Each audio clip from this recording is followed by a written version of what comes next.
Tim McDonald is suing 22-year-old Camille Raciniak and her boyfriend, 20-year-old Michael Wahab, for filing a false police report after an incident of road rage.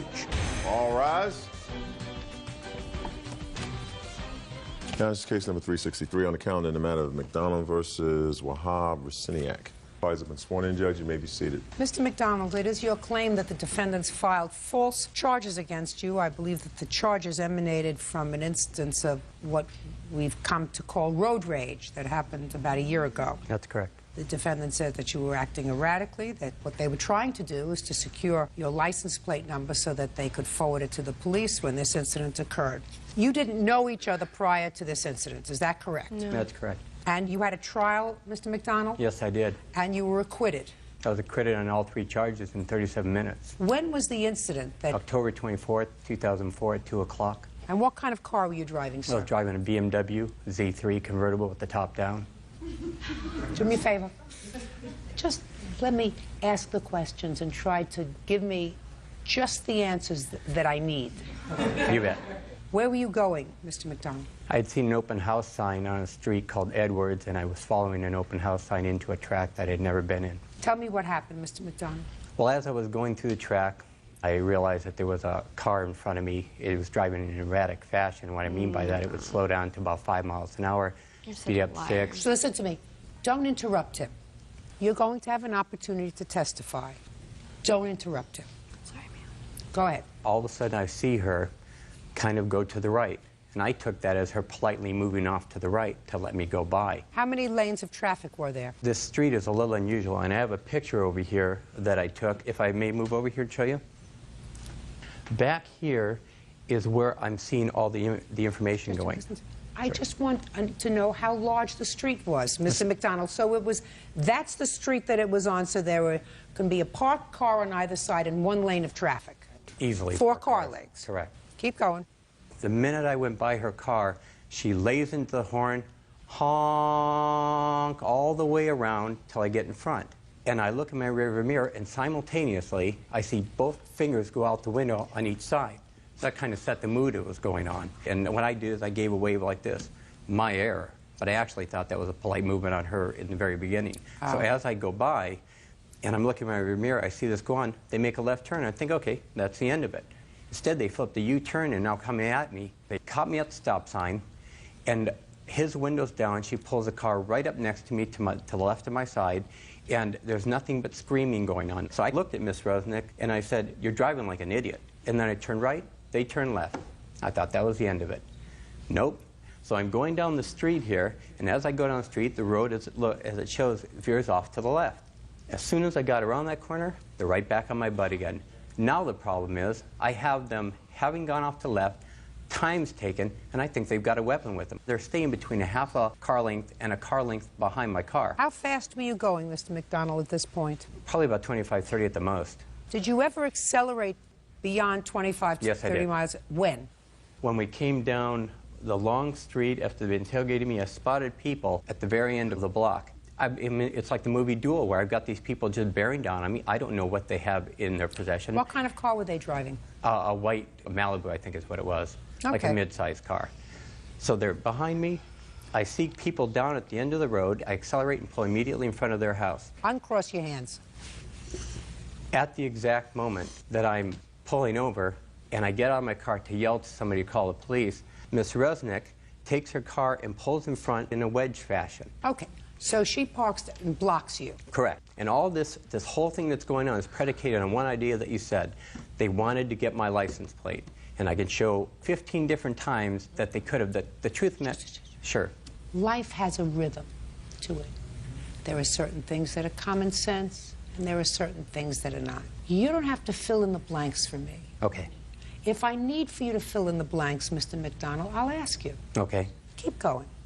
So as soon as I get out of the car, she pulls the car over, he jumps out of the car and immediately starts coming toward me. Now at this point, I take a step toward him, and I say, in the best voice I can, "Get back in your car!" Okay. "Get back in your car!" And it worked. He turned around right there, but Miss Resnick didn't leave it there. She puts her car in reverse. Your Honor, I have the transcripts of the court proceeding. I have it on audio, and I would appreciate to be able to at least play a couple tracks to give you a flavor of what happened. She put the car in reverse. Correct. Go ahead. And as she put the car in reverse, Mr. Wahab goes back to... Mr. Wahab. Mr. Wahab. Sorry. You have problem controlling yourself, sir? No, I don't, Your Honor. You have problem controlling your temper, sir? No, I don't, Your Honor. Well, it sounds to me as if you do, sir. You don't want to create that kind of impression, do you? No, I don't. You see, you've already done it. You only have one chance to make a first impression, Mr. Wahab. Yes, Your Honor. You've made a bad one so far. Sorry. Go ahead.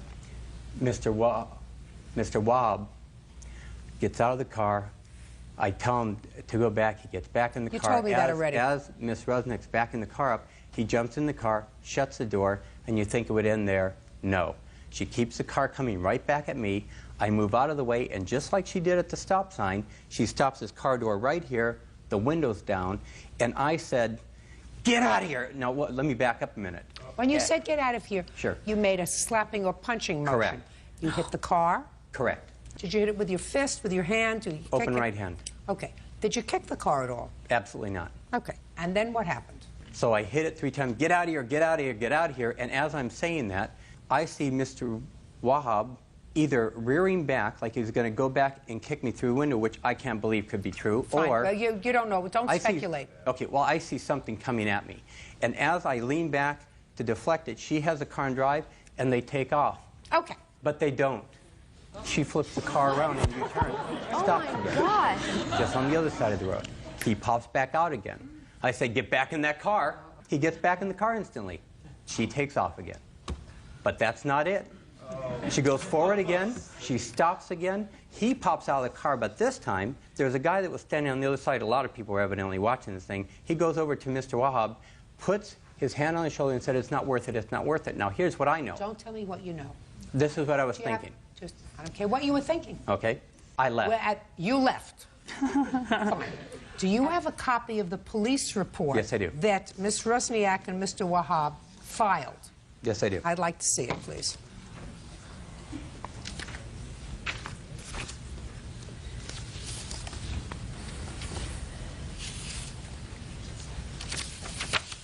Now, you were subsequently arrested, is that correct? That's correct, Your Honor. What were you charged with, sir? I was charged with 242 battery of Mr. Wahab, disturbing the peace, challenging to fight against Mr. Wahab, and then vandalism, property, crime against Ms. Rusnick. Who's going to speak for you? Both of you to start? Go ahead.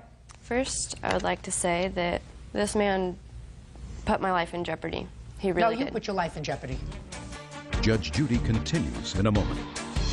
You had a cell phone. No, we did not have a cell phone, Your Honor. Your Honor, I can prove that they have a cell phone. I wasn't on the cell phone up until the point where I tried to call the police. Oh, madam, are you telling me that you just lied to me when you said you didn't? I'm speaking! Real cases, real people. Judge Judy. Tim McDonald says he incurred attorney fees as a result of false charges filed by Camille Raciniak and Michael Wahab. The couple claims Tim was driving like a maniac.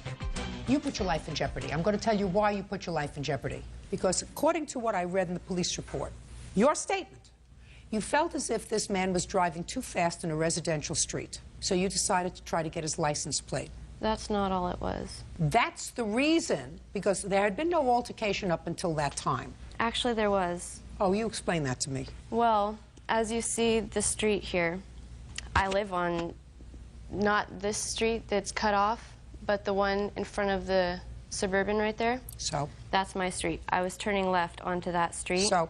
He almost caused me to have an accident. He went around me on the left-hand side as I was making my He was left-hand driving, I said, he was driving erratically, and you said he put your life at risk.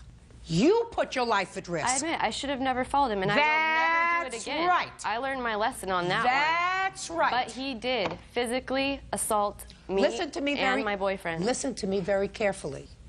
You got hot, and you did a very dumb thing.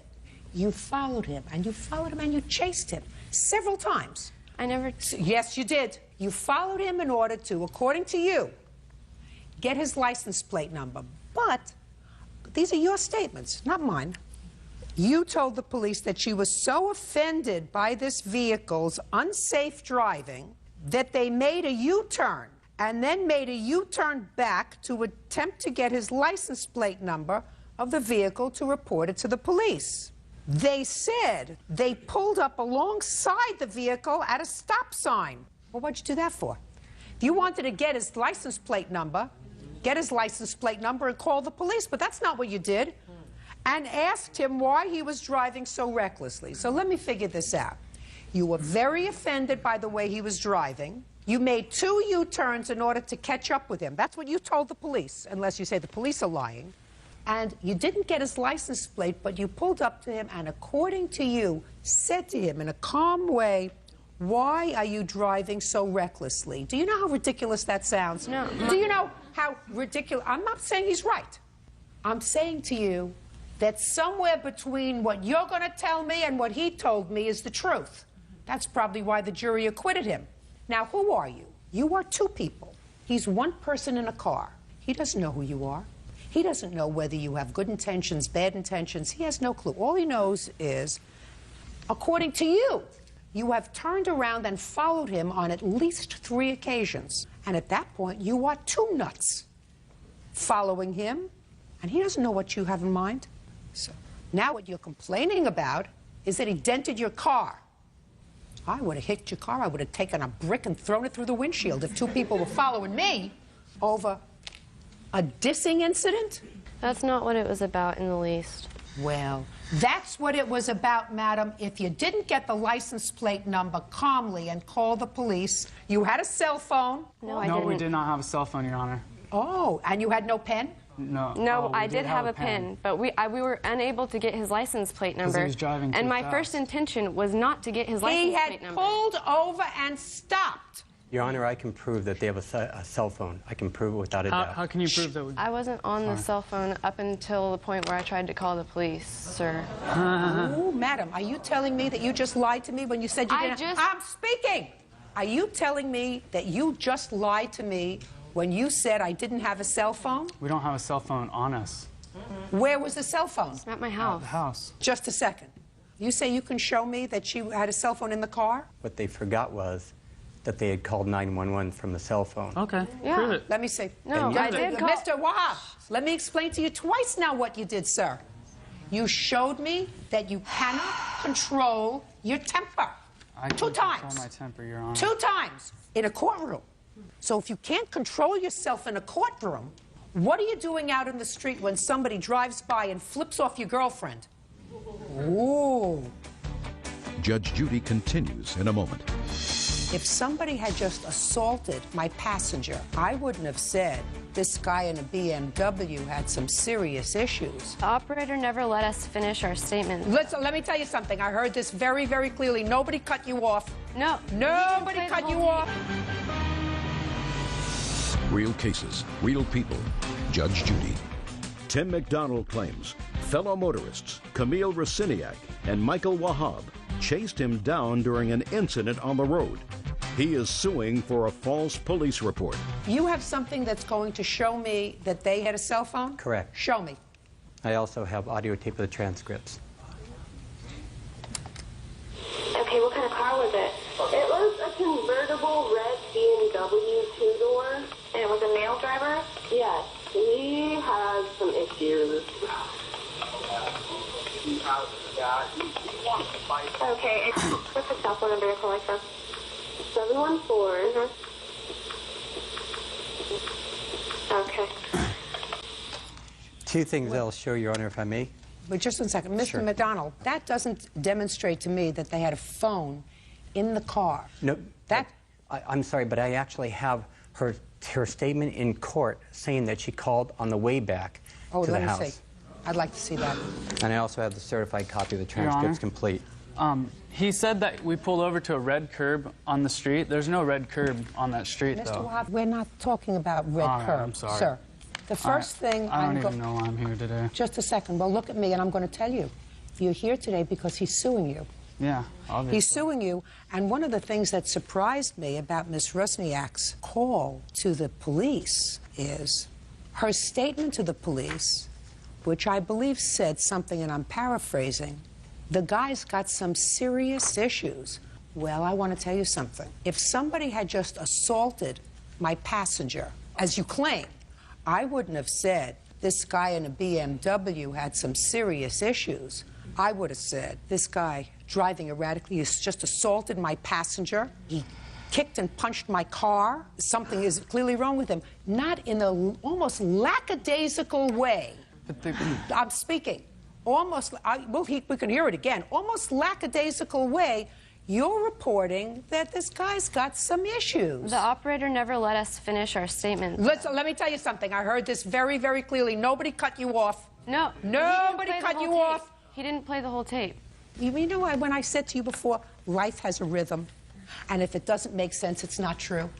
Somebody comes into my apartment in the middle of the night, takes a knife and puts it to my throat, and assaults me. While they're leaving, they steal a teacup. When I call 911, I don't say somebody just came into my house and stole a teacup. I say someone came into my house, put a knife to my throat, and assaulted me. Do you understand what I'm saying to you? Yes, I heard him in the background. He was freaking out, and I was trying to be the calm one. I heard him in the background. All right, let me see where you say she had the cell phone in the car. Page 31, line 8 Okay. in the transcript. I have the excerpts, and then I have, and that's a certified transcript. Now, Mr. McDonald, you think I'm finished with you? I haven't started with you yet. Okay. Because I can tell what happened here. Anybody who's lived as long as I have knows exactly what happened. Judge Judy continues in a moment. I'm not sure you weren't behaving a little erratically, and I'm not sure you didn't lose your temper and didn't use a lot of foul language. I don't use foul language at all, Your Honor. Not at all. Not according to the witnesses, sir. According to the witnesses, they say that you were using a little foul language. That's where That may be. that's where it fell apart in court. They never showed up. Well, they may not have showed up for whatever reason, but that's what the witnesses said initially when they spoke to the police, whether they didn't want to get involved, whether they were neighbors, who knows. Page what? Page 31, I believe it was line 8. It's what you said, my dear. I'm going to read it to you. You backed up to help your boyfriend get into the car quicker, right? Yes. And then you leave. Yes. Okay, and you don't see the BMW anymore, correct? Not after I drove off. Okay, do you remember when you called 911? Yes, it was right as I was driving away. I don't remember that. You don't remember that? No, because... Well, that's what it says. Now, I would assume that the trial of this case, you remember things more clearly than you do today because it was closer in time to the event. Aside from the fact, it doesn't make sense. Everybody keeps their cell phone in a car. So the fact that you say to me I didn't have my cell phone in the car was a crock. How much did this whole escapade cost you, Mr. McDonald? He was able to do it for $3,500 as long as I supplied him with all the information. But in court, you said that you got acquitted in 37 minutes. We were there. No, it doesn't matter. It also, you said Listen that you to never me. touched my... Third time, you couldn't control yourself. Not the first, not the second. Third time, you couldn't control yourself. So you can't control yourself, and she doesn't know how to tell the truth. Judgment for the plaintiff in the amount of $5,000. That's all. And, Your Honor, you're Step aware out. that I have judgments against each of it individually, correct? Judgment for the plaintiff in the amount of $5,000. That's it. You got it. Parties are excused. You may step out. 24-year-old Timothy Rodriguez is suing his ex-girlfriend, 25-year-old Elizabeth Johnson, for crashing his truck twice. Elizabeth claims Timothy is an abusive man. That's case number 277 on the calendar in the matter of Rodriguez versus Johnson. Parties have been sworn in. You may be seated. Ladies, have a seat.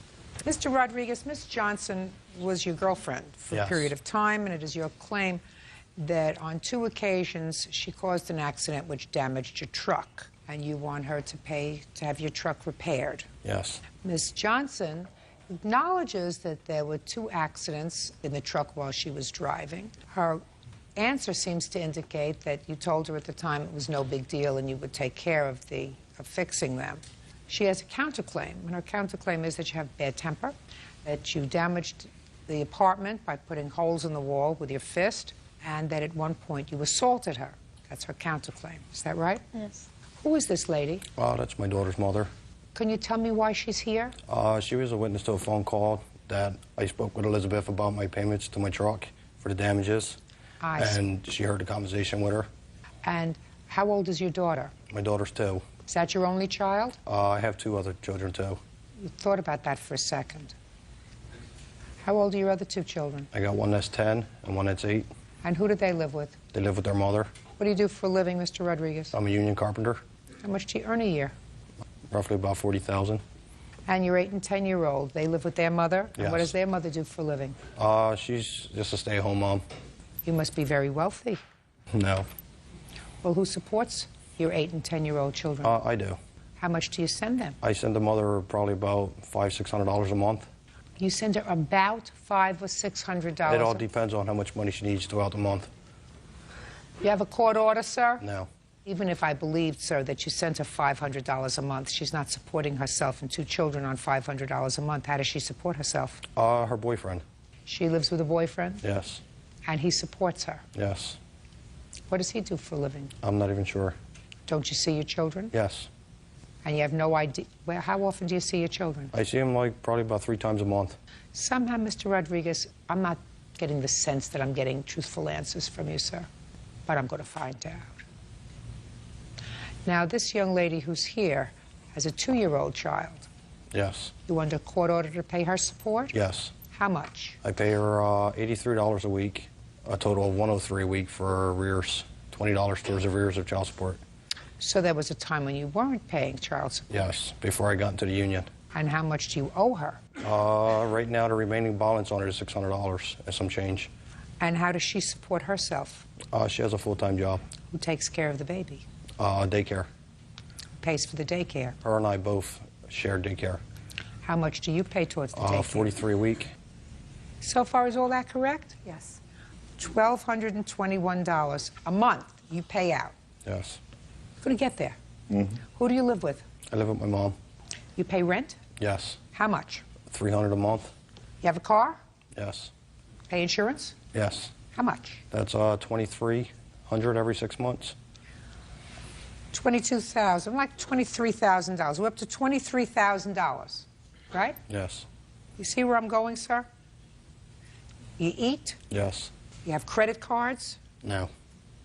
Pay for everything in cash? Yes. You have a truck payment? Yes. What's your truck payment? $387 a month. $400 a month. Yes. So now we're up to about $30,000 a year. I also work a second job, full-time. Oh, the courts know about that? Yes. Betcha. They don't. How much do you earn at but they will now. How much do you earn at the second job? To be honest with you, I'm not quite sure. I'm up to $7 an hour on that job. Sometimes I work 30 hours a week, 40 hours a week.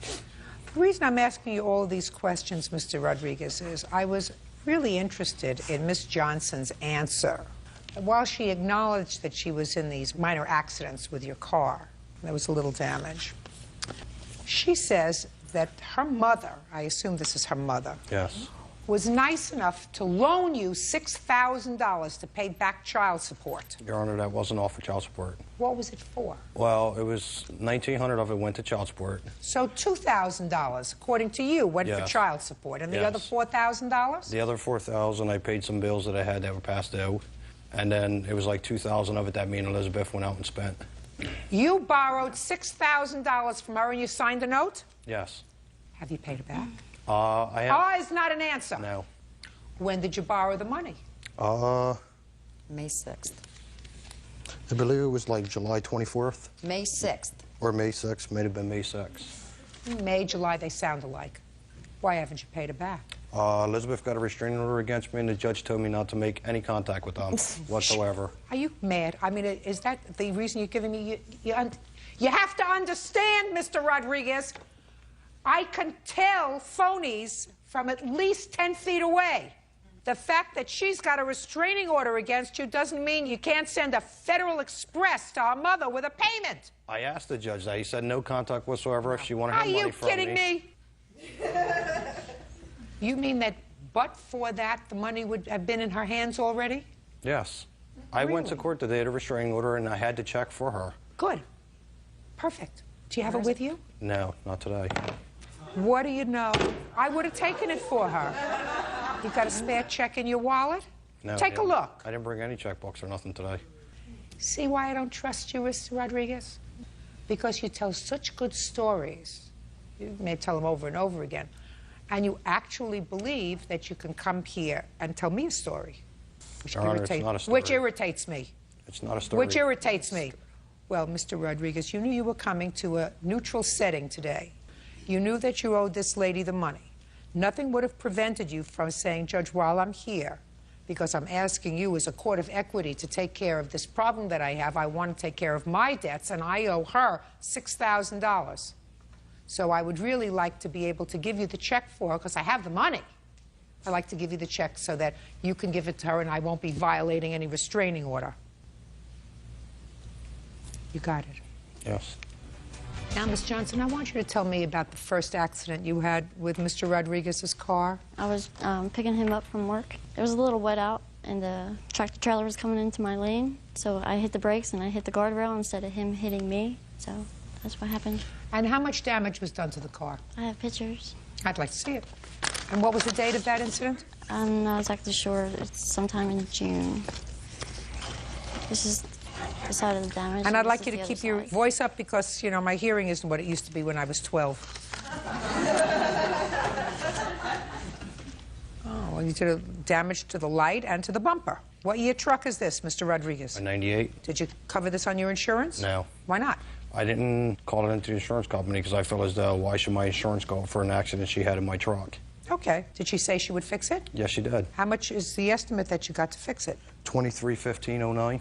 And tell me about the second accident, The Ms. second Johnson. accident, we were driving to a second job, and he was arguing with me, and I was stopped at a red light, and the light turned green, and he was still arguing with me, and I looked over at him, and I thought the cars were going, so I started to go, and then I tapped somebody in the back because he had stopped. You have a picture of the damage? I don't have a picture Your of Honor, that. I have There's a pictures. little dent in the middle of the... I'd like to see it. There are pictures of the car that she hit and my truck also.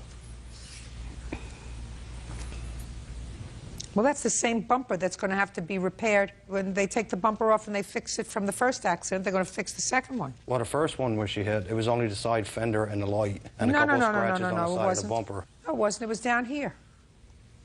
And here. Yes. And this one is right in the middle, right here. Is that right? Yeah. And Well, then they take it off. They'll fix them both. Now, that's your case. What makes you think he forgave this debt? He told me when he was trying to get back with me after I broke up with him, he said, don't worry about it, I'll pay for it. That's what he said. No. Your Honor, that's not true. Now, is that your complaint against Also, us? I have an estimate from the car rental because I'm going to need to rent a car for a week. Take the bus. Maybe she'll loan you her car. Now, you want to tell me about your counterclaim? He damaged my holes in the wall. I mean, the holes in the wall. You have pictures of that? Yes. The bruise on When my did arm. that happen? The 22nd of July. Tell me what happened.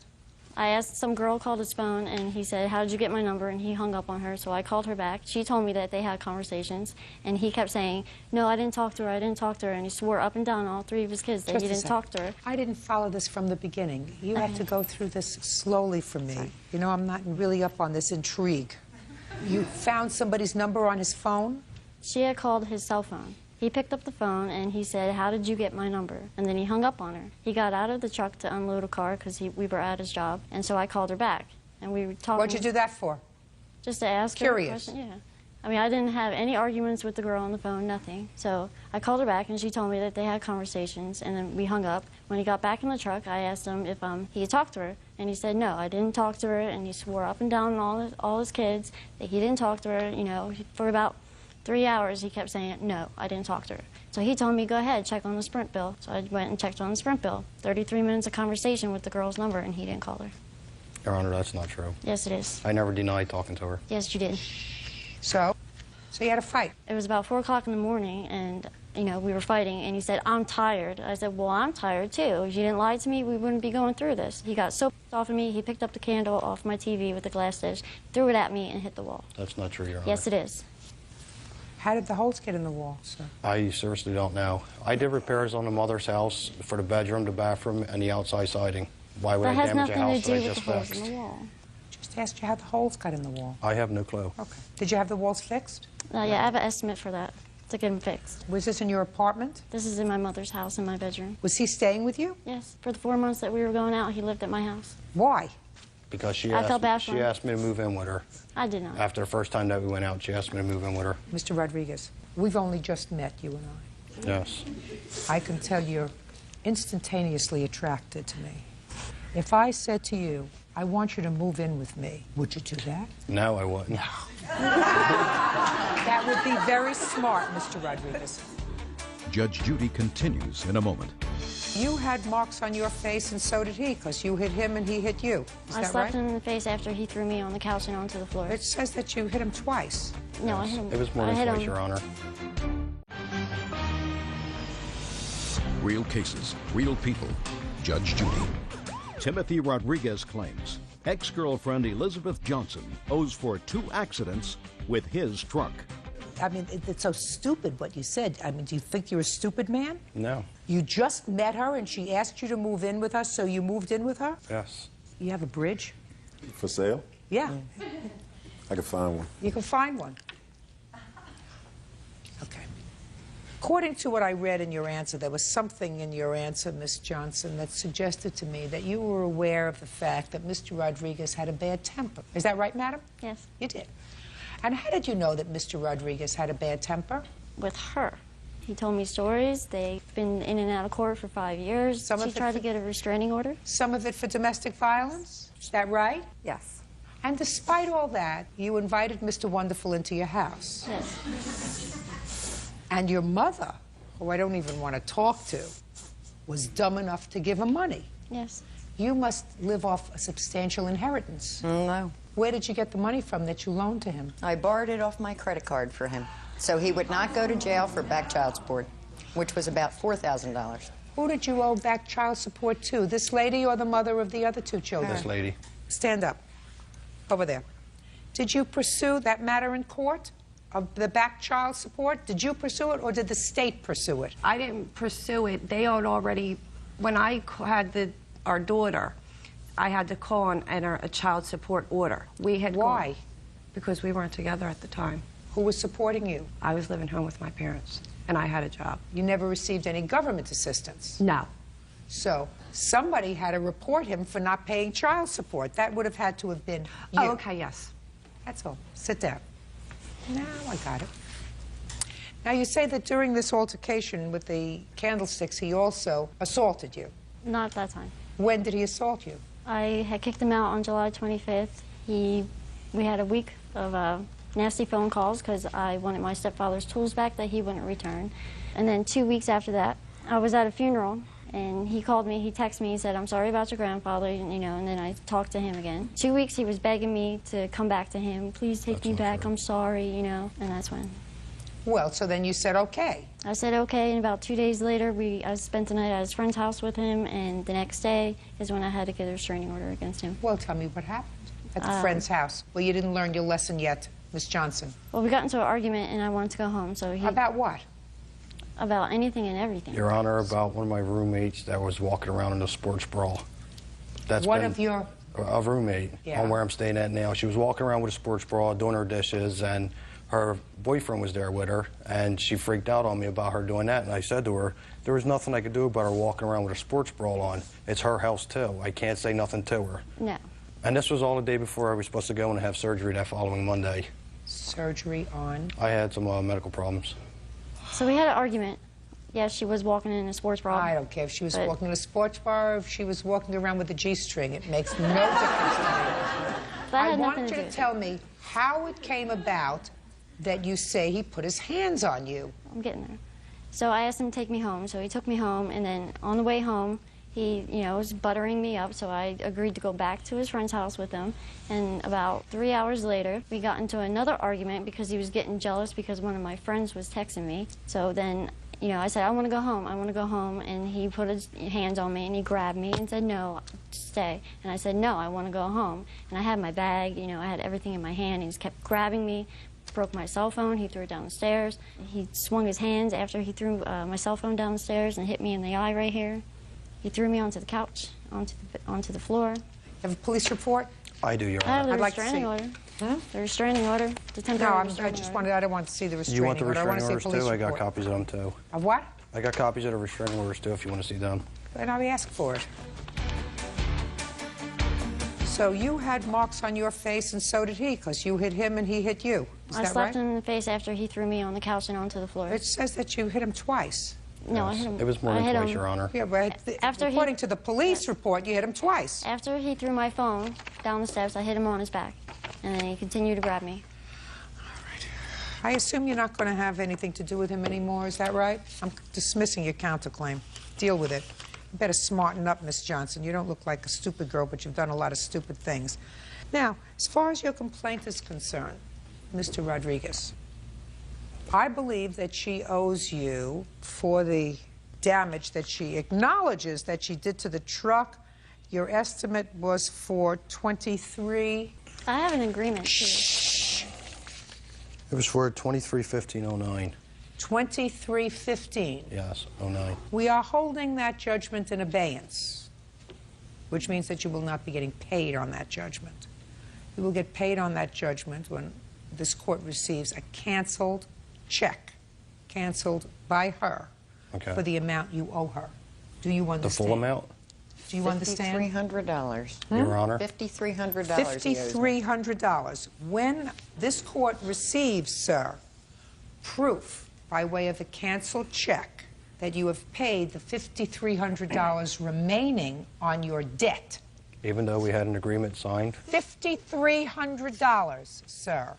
When we receive proof that you have paid her, money that you acknowledge that you owe her, is that right? Yes. You'll get your check. Do you understand? Yes. Goodbye and good luck.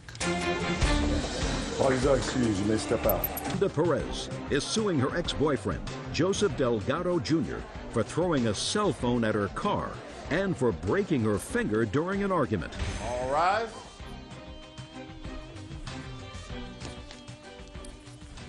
Now, this is case number 379 on the calendar in the matter of Perez versus Delgado. Parties have been sworn in, Judge. You may be seated.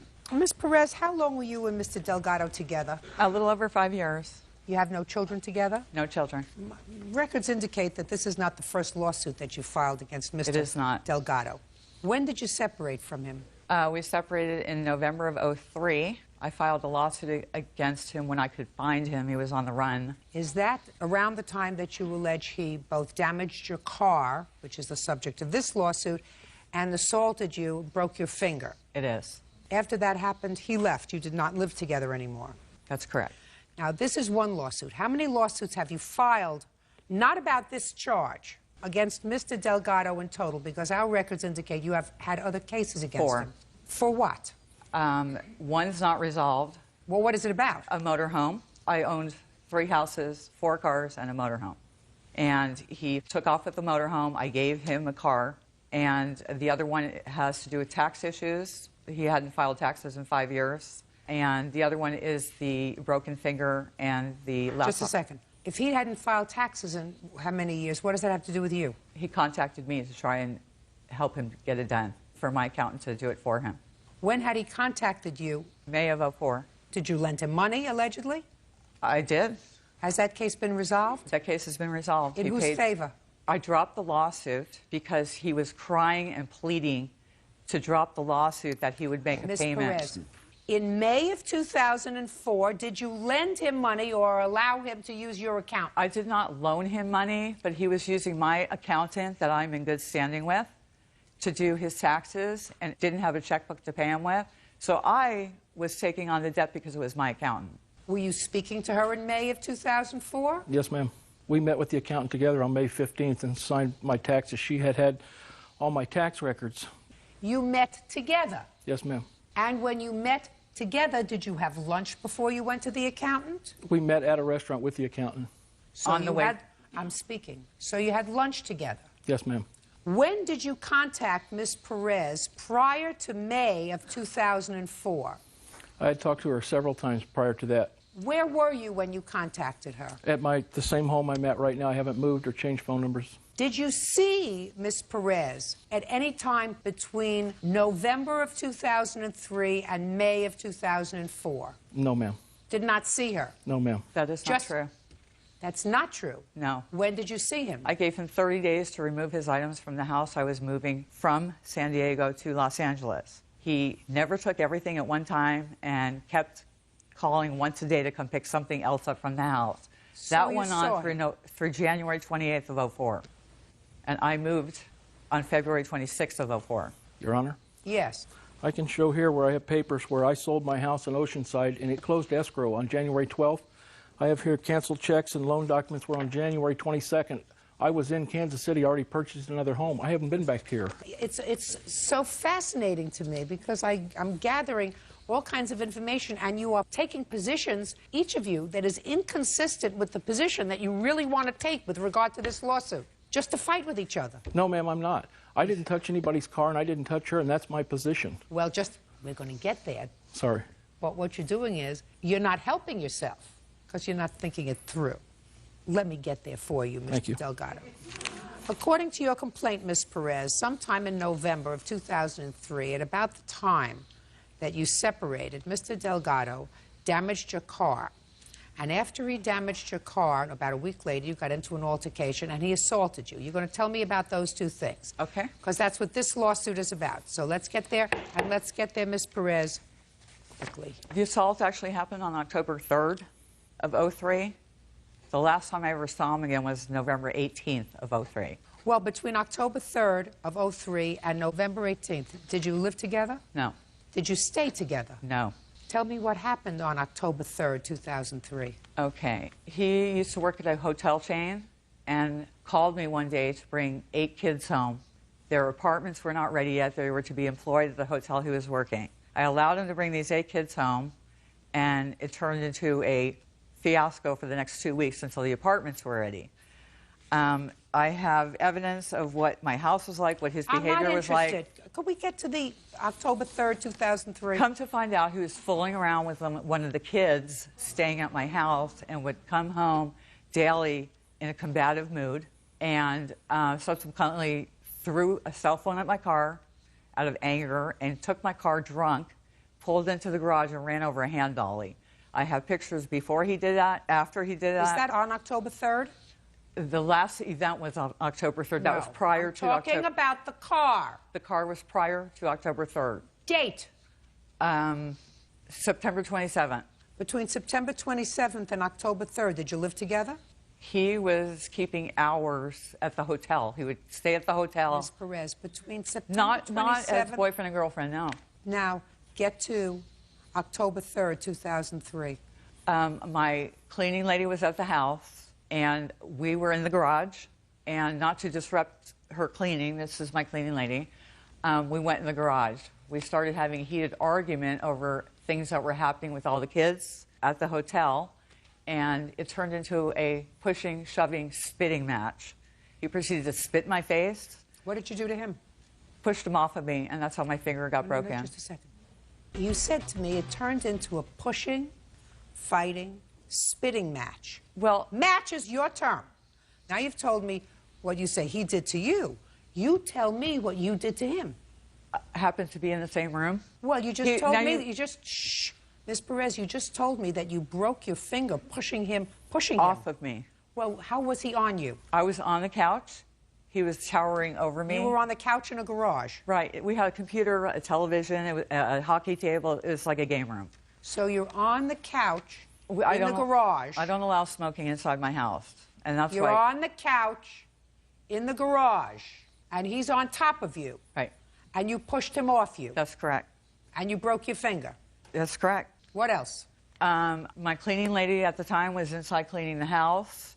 I went inside, got my keys, purse, and had to go pick up my 8-year-old from school. I went and picked up my 8-year-old from school, took him with me to the emergency room.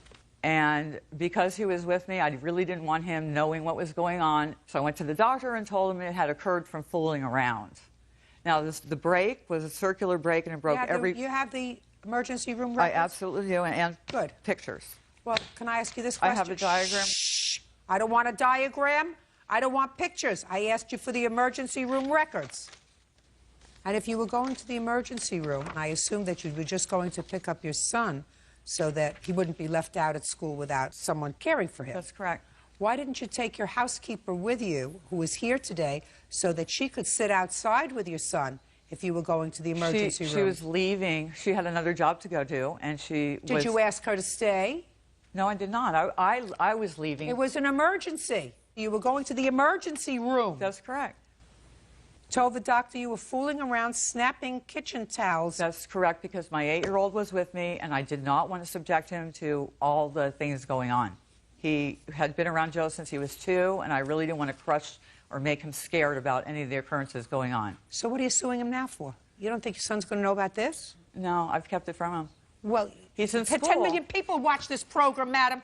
He's in school with after-school activities. You got a lot of excuses. He goes... Mr. Delgado, you want to tell me what, if anything, you remember about October 3rd? Your Honor, all I know is that we have a dog named Daisy that was a shepherd mix. We always used to take a towel, and she would get one in, and you'd grab her, and she'd like this and play with her.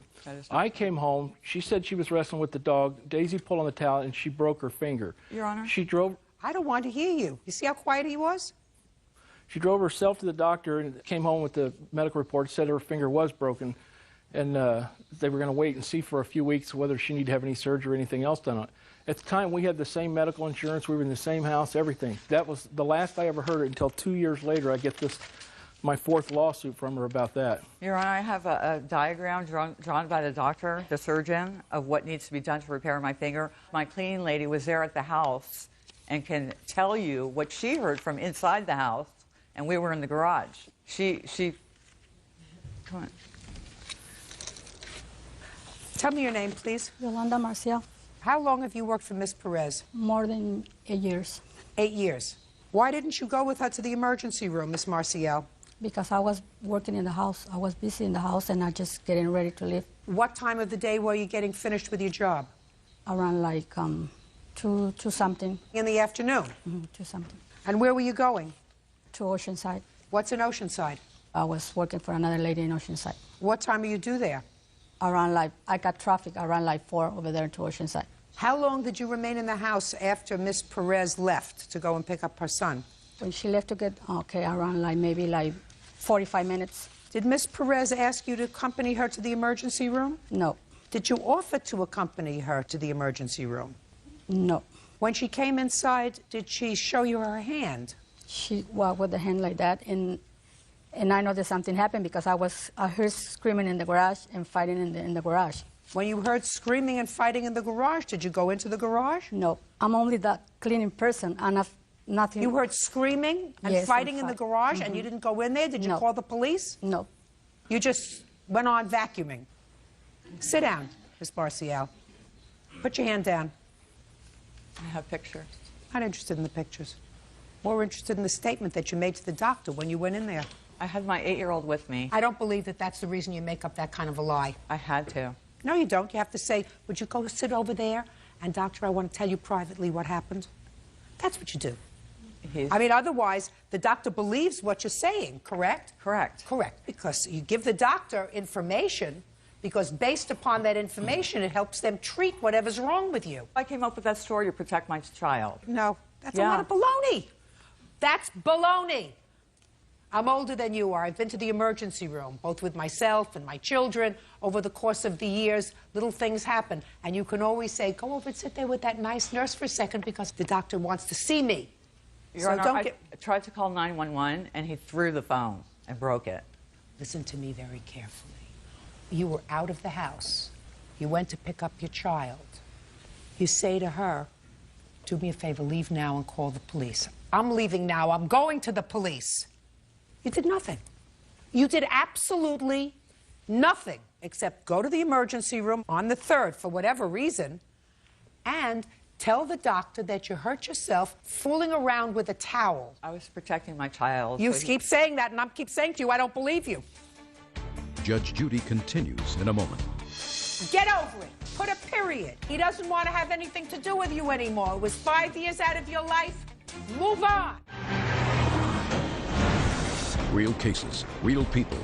Judge Judy. Linda Perez is accusing her ex-boyfriend, Joseph Delgado Jr., of damaging her car and breaking her finger. Now, there's a lawsuit that she filed against you that she won a judgment for $1,000. No, ma'am, she didn't win a judgment. She dropped the lawsuit. I paid the $1,000. Tell me about that $1,000, sir. After we'd split up, we hadn't talked for a while. I was behind on my taxes. Finally, I called Linda a couple times and talked to her, and we kind of were in an amicable position where I said, listen, I need to file my taxes. So she agreed that she would give me my tax paperwork and everything back. Why did you leave without your tax paperwork? I left just about everything I had there. Why? Because we're just not getting along, and that was enough. When did you leave? I don't remember the exact date, but I was out of there by the end of October. So there came a time that you called her and said to her what? That I wasn't coming back. Taxes. Oh, taxes. Well, I had asked for this before I left California, you know, and I was not. Fine. So she said she'd give you your paperwork. And finally, in about April of 2004, and then what she's telling the truth about the accountant, we used her account, and I have the paperwork here, and I flew out here on May 15, 2004. We all three met. It was a respectable day. We didn't fight. Nothing happened. We didn't argue. She brought the paperwork, she said. The accountant did the paperwork, and she did write the check for the $1,000, and I paid that back. And then I got back to Kansas City, where I live, and then on August 24th, I get from Blockbuster Video a bill from Canoga Park, 10 movies all rented in one day under my name. So I called out there and I said, listen. Can I see that, please? I said, I don't live in California. I haven't been in California. Your Honor, all of our kids have the same Blockbuster card. Well, yes, they do. And this is where it got real interesting, where Blockbuster knew who exactly rented them. Because our kids before, both of our older boys, would go down and rent movies, and we had late fees, Linda and I went to Blockbuster, and we put a password on our account. So in order to rent movies, you had to know that password. When I called this Blockbuster and said, I don't owe this money, they said, yes, you're the primary person on the account, and the person that used that account used the password to get those movies. They rented all 10 of them one day and never brought one of them back.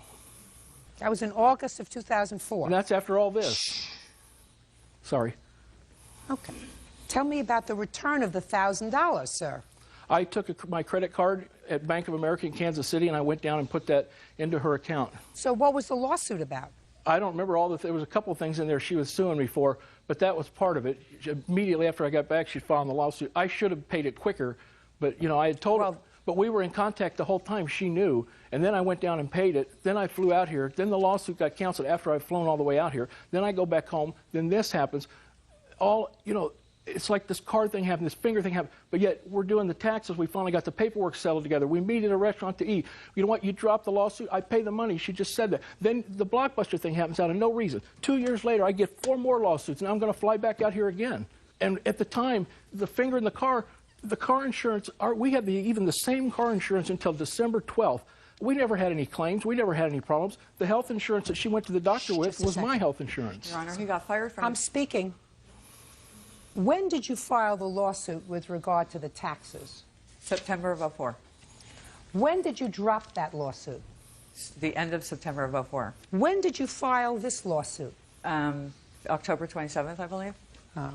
Ms. Perez, I'm not going to totally annihilate you. I'm just going to do it very, very quickly because, quite frankly, I have more important... I am speaking! Your complaint says that the reason you didn't file this lawsuit sooner was because Joe went on the run and I was unable to locate him because he left the state. In September 2004, I was finally able to find him, and I immediately filed a small claims case against Joe for my car and assault damages. Once he was served, he contacted me, begged me to drop the case, and said he would start making payments. When I received his first payment of $1,000, I went and dismissed the case without prejudice. That is a lie. That's a lie.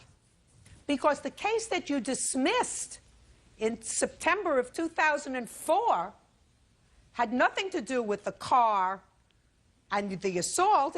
I'm speaking. It had to do with the taxes, that he paid you the $1,000, so you dismissed that case. That's what you just told me. It wasn't solely the taxes. And you told me that you filed this case September 27th, 2005. Get over it. Put a period. He doesn't want to have anything to do with you anymore. It was 5 years out of your life. Move on. Goodbye. Parties are excused. You may step out. Judge Judy, 19-year-old Gabriel Chavarria is suing his ex-girlfriend, 19-year-old Erica Kallick, for burning his clothes and punching him. All rise. Quiet in the courtroom. All rise. Now, this is case number 352 on the calendar in the matter of Chavarria versus Calic. Parties have been sworn in, Judge. You may be seated. Folks, have a seat. Mr. Chavarria, the defendant is your former girlfriend, according to your complaint, after an argument at your sister's house. Is this your sister? That is correct. Ms. Calic assaulted you, and later she burned some clothes that you had been laundering at her house. Ms. Calic says she didn't burn your clothes, she doesn't know what you're talking about, but that you assaulted her during this altercation, and she is counterclaiming. Now, when did this altercation take place at your sister's house? On October 7, 2005. Tell me about it.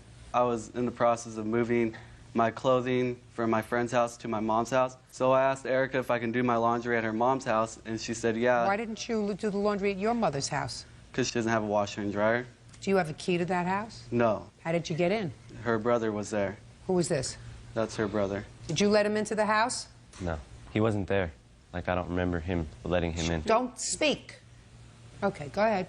Okay, and I did my laundry, and there's some things that I dry, and then there's other things that I hang up. So I hung up all my clothing in her closet. You hung up wet clothes in her closet? I hung up my jeans, some of my work shirts, a couple sweaters, and that's about it.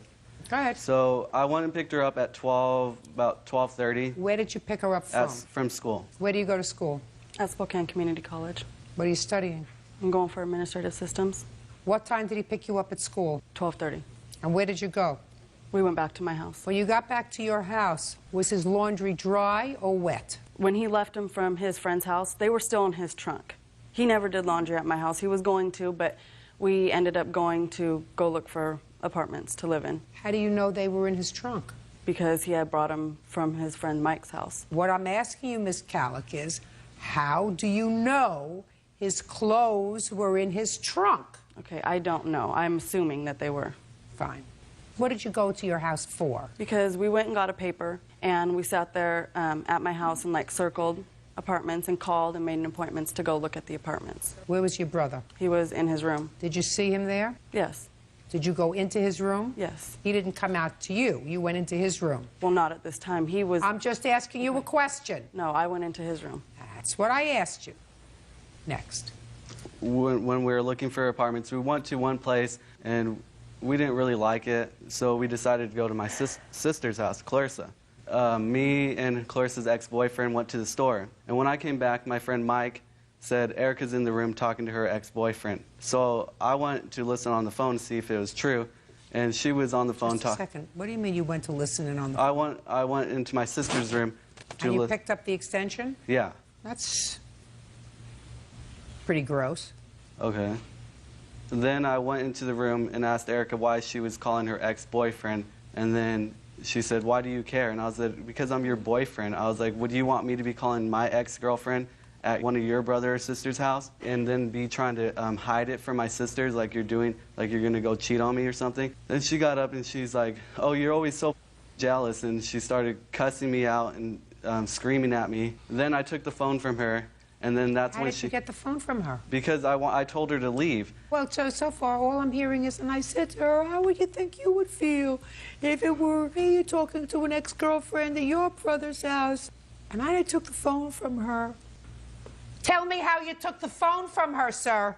The phone is in her hand, yes. And then I grabbed the phone from her. Okay, well, now we get to the grab part. You grabbed the phone from her hand, and what happened when you grabbed the phone from her hand? I told her to leave my sister's house. You grabbed the phone from her hand. Did she pull back?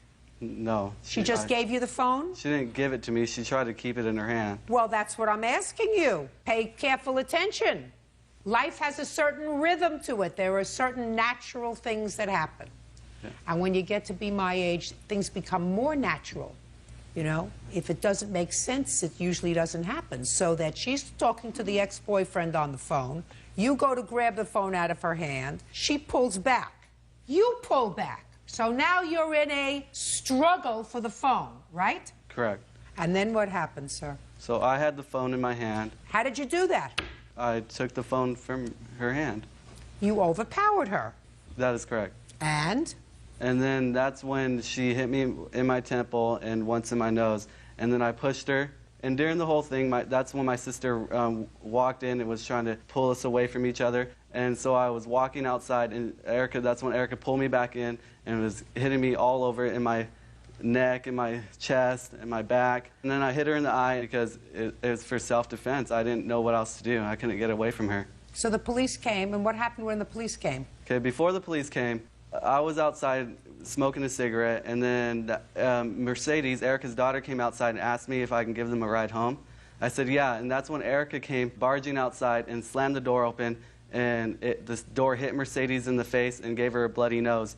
And I was like, Erica, what are you doing? And then she said, look at my eye. And then I was like, look at my face, Erica. Look at what you did. If you didn't hit me first, I wouldn't have to defend myself. What injuries did you have on your face? I had cuts and bruises above my eye, under my eye. I had a couple lumps on my head. And when the police came, did they arrest you? No. Did they arrest her? No, because she wasn't there. She left before the police came. Did you can file I tell my part of the story? Because this. I'm going to get to you. Okay. Well, no. I'm going to get to you. Okay. Does anybody have a copy of the police report? No. No. According to the plaintiff, you had a prior incident involving domestic violence with him. Is that true? Correct. When was that? June 2nd, 2005. Were you taken into custody on that day? Yes, I was. How did you assault him? I slapped him. So that you're not a stranger to slapping him. Oh, no. I've done it before. Judge Judy continues in a moment.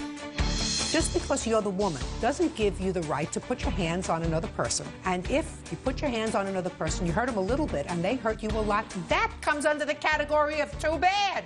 And later today. If you don't pay child support for your child, you're a bum. Yeah, basically. Perfect. It would have been his second time going to jail for not paying his child support. That's a bum times two. Real cases, real people. Judge Judy. 19-year-old Gabriel Chavarria says ex-girlfriend Erica Kallick owes for burning his clothes and punching him. Erica is countersuing, claiming Gabriel gave her a black eye.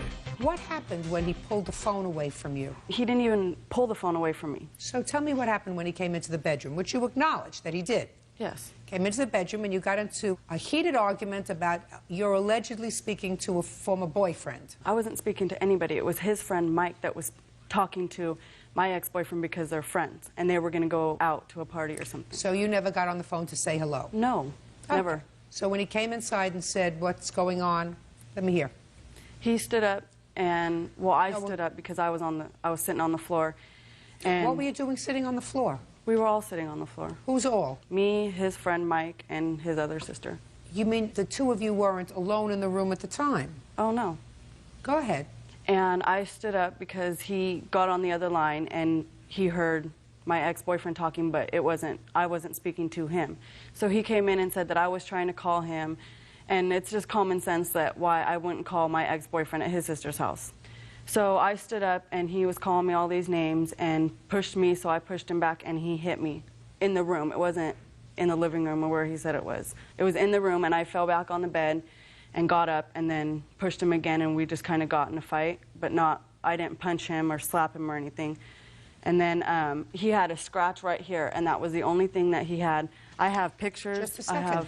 He had a scratch from what? Well, I'm guessing I scratched him. I don't remember. Well, you must have scratched him because according to you, all I heard was I pushed him. No, and then we got into a fight. But I didn't punch him or anything, like he said. You scratched him? Yeah. What do you mean, yeah? I guess. Let me ask you this question, madam. If you scratched him and he just had a little scratch over here, you think that he overreacted by punching you in the eye? Yes, I do. That's too bad.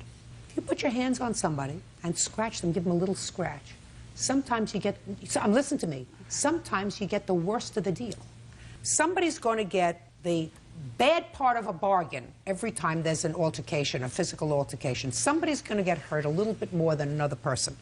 And just because you're the woman doesn't give you the right to put your hands on another person. And if you put your hands on another person, you hurt them a little bit, and they hurt you a lot, that comes under the category of too bad. It was in self-defense, Your Honor. Listen to me. Listen to me. That comes under the category of too bad. You can't scratch him and then say, well, I can scratch you, but you better not punch me in the eye. You better not give me a black eye. Now, when he gave you the black eye, were you angry? Of course. And then you went home with your daughter. Now, Did you hurt your daughter that day? No, I didn't. She got a bloody nose, but I did not do it. Well, who did it? I don't know. That should have been your primary concern, not your black eye, how your 4-year-old daughter got a bloody nose. It wasn't. That was not my concern. Listen to me. Because according to him, he says he knows how your daughter got it. You came, you opened the door on her face, and that's how she got a bloody nose. Then you put her in the car and you took her home. When did you notice her bloody nose? Right away, right when it happened. Well, if you noticed it right when it happened, how did it happen? Because my back was faced toward her, and then she started crying. I said, what happened? She goes, I got hit in the nose, and it was bleeding. That's the only thing. Then I grabbed her and walked downstairs and walked to my mom's work because he wouldn't give me a ride home. Let me see an inventory, sir, about what you allege was in her house. All my clothes were in her house, but I had to go and get new clothes. These are just the receipts of all my clothes that I had to buy. And here's a letter from my supervisor from all the scratches and cuts and welts on my head. Listen to me. I believe she assaulted you. I believe that you hit her and gave her a black eye. Terrific. That's quite a way to behave in front of a 4-year-old. Put your hand down. You went in there angry. If I believe what you say, sir, if I believe what you say, which is different from what she says, you put your hands on her first, only by trying to take the phone away from her. That is You correct. struggled over the phone. You have no right to put your hands on anybody in an aggressive way. Put your hands on her in an aggressive way if I believe you. I believe somewhere in between these two stories is the truth. But if you each wound up with a couple of scratches and a black eye, it sounds to me like you deserved each other. How do you know she burned your clothes? My sister called her later that night and asked Erica how she was doing, if her eye was okay. Up here. Tell me your last name. Chavarria. Did you speak to her later that day on the 7th of October? Yeah, I called. Just a second. You called to ask her if her eye was okay? Yes. What did she say? She said it was still black. It was still hurting. And? I asked her how her daughter's bloody nose was, and she said it was better. And I said, well, Erica, don't throw away his clothes. And she said, no, tell him I'm going to burn him and throw him away. I said, Erica, don't cause drama, because, and then she's like, no, and then she hung up on me. Sit down. You had jeans, sweaters, work shirts. How many work shirts? About 10. Get out of here. Let me see the bills that you have. Let me see the bills that you have. Donna, can I say something? Go ahead. When she called me, she never asked about his clothes because his clothes were never at my house. She asked me if I was okay, and I was like, yeah. I said, why are you going to call, now and ask me if I'm okay when she didn't try and do anything when he hit me? What about when you hit him? What do you mean? Did she try to do anything when you hit him? No. She tried breaking us up and saying, Gabriel, just stop, stop. All the clothes that you purchased, sir, were $453. Judgment for the plaintiff in the amount of $453. Your counterclaim's dismissed. That's all. Parties are excused. Step out. I didn't want to be with him anymore. I was showing it. He obviously got the hint now. She never even hinted that to me. He had a car. He gave me money, and so that's why I was with him. See, that shows you the type of girl she is right there. And now the next case. All parties in the matter of Torres versus De Jesus. Step forward, please. 23-year-old Ileana Torres is suing her ex-fiancé, 25-year-old Benny De Jesus, for a loan to pay his child support. Ileana says Benny was in danger of going to jail for the second time. How old are you, Miss Torres? 23. And you, sir? 25. What do you do for a living? I'm a professional esthetician. What about you, Mr. De Jesus? What do you do? Electrician. How many children do you have, Miss Torres? Just one. How old? He's 5. Does he live with you? Yes, he does. Who supports him? I do. How many children do you have, Mr. De Jesus? One, Your Honor. Where does that child live? He lives with his mother right now. And who supports your child? Well, I pay child support every month right now, and she has physical custody of him. Do you pay child support for Miss Torres' child? No, ma'am. Because it's not your child. Yes, ma'am. It would be stupid for you to pay child support for Miss Torres' child because the child doesn't belong to you. Yes. Child has a mother and a father, Yeah. and the mother and father should pay child support. Yes, ma'am. So this is what your lawsuit is about, Miss Torres. You and Mr. De Jesus had the unfortunate experience of being engaged to each other for a period of time. And while you were so involved, Mr. De Jesus fell behind in his child support, among other things. But this is what your lawsuit is about. And is your claim that you made a loan to him so that he wouldn't go to jail to pay his child support. Yes. Now, Mr. De Jesus says she paid the child support. You acknowledge. Yes, I did. Yes, she paid it for me. But it was a gift. Now do you understand my preliminary questions? Oh, yes. Clear as a bell. So I asked you a couple of seconds ago, Mr. DeJesus, you wouldn't pay child support for her child, right? Yeah.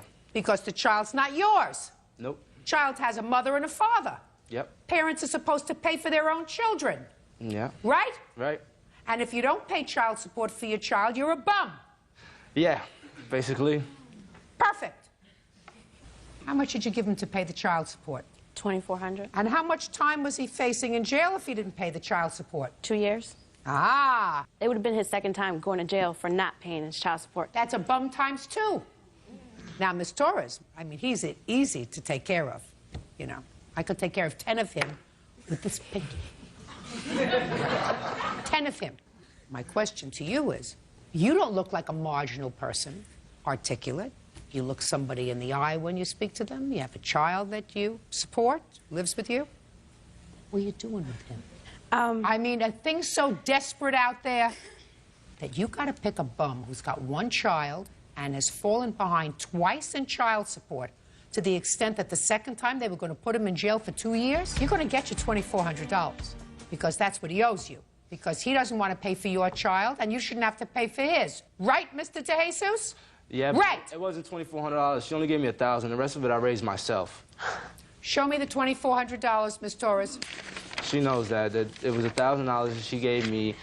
This is the check. And the rest of it was raised This is the check up that and I all had put signed. together. This is where it came out of my son's bank account. Because the money was deposited in there so that we could write a check out for it because I can't get cash. And I got my money in there. She knows that the reason the money was deposited was so that I could write a check out because I had to have record of the money that I'm paying. No, for and my I child have support. a piece of paper. Well, no time around the withdrawal of this $2,400, sir, did anybody put in $1,500? It was sporadically put in. It was $200 here. As I kept raising the money, I would put the money into the account because the court date was coming. When the court date came, you should have kept better we records. deposited. What kind of an excuse did you give to the mother of your child every time you didn't send money? I mean, Checks in the mail. We both spoke. We speak every time we see each other. She knows if I'm late and when she's going to get her money. Let me ask you this question, Mr. DeJesus. Yesterday, did you eat dinner? Yeah. And you have a cell phone? No. You have a regular phone? No, actually, no. Thanks to Miss Torres here, I don't have nowhere to live actually right now. I was paying for everything for you. She took my car. Miss Torres, threw my clothes away. Does he have a problem that's eating up the money that he's earning from being an electrician? From what I'm concerned, I don't know. But You don't when know. I met him, he did have problems. Yeah. Yes. All I'm doing is telling you, I know. And you have a responsibility because you have a 5-year-old child. You're only supposed to bring the right kind of people into their lives. You got it? Yes. Judge for the plaintiff for the amount of $2,400. That's all. Parties are excused. You may step out. 27-year-old Nathan Heater is suing his ex-girlfriend, 23-year-old Rebecca Titus, for having him falsely arrested for domestic violence. Rebecca says Nathan slapped her in the face twice. All rise.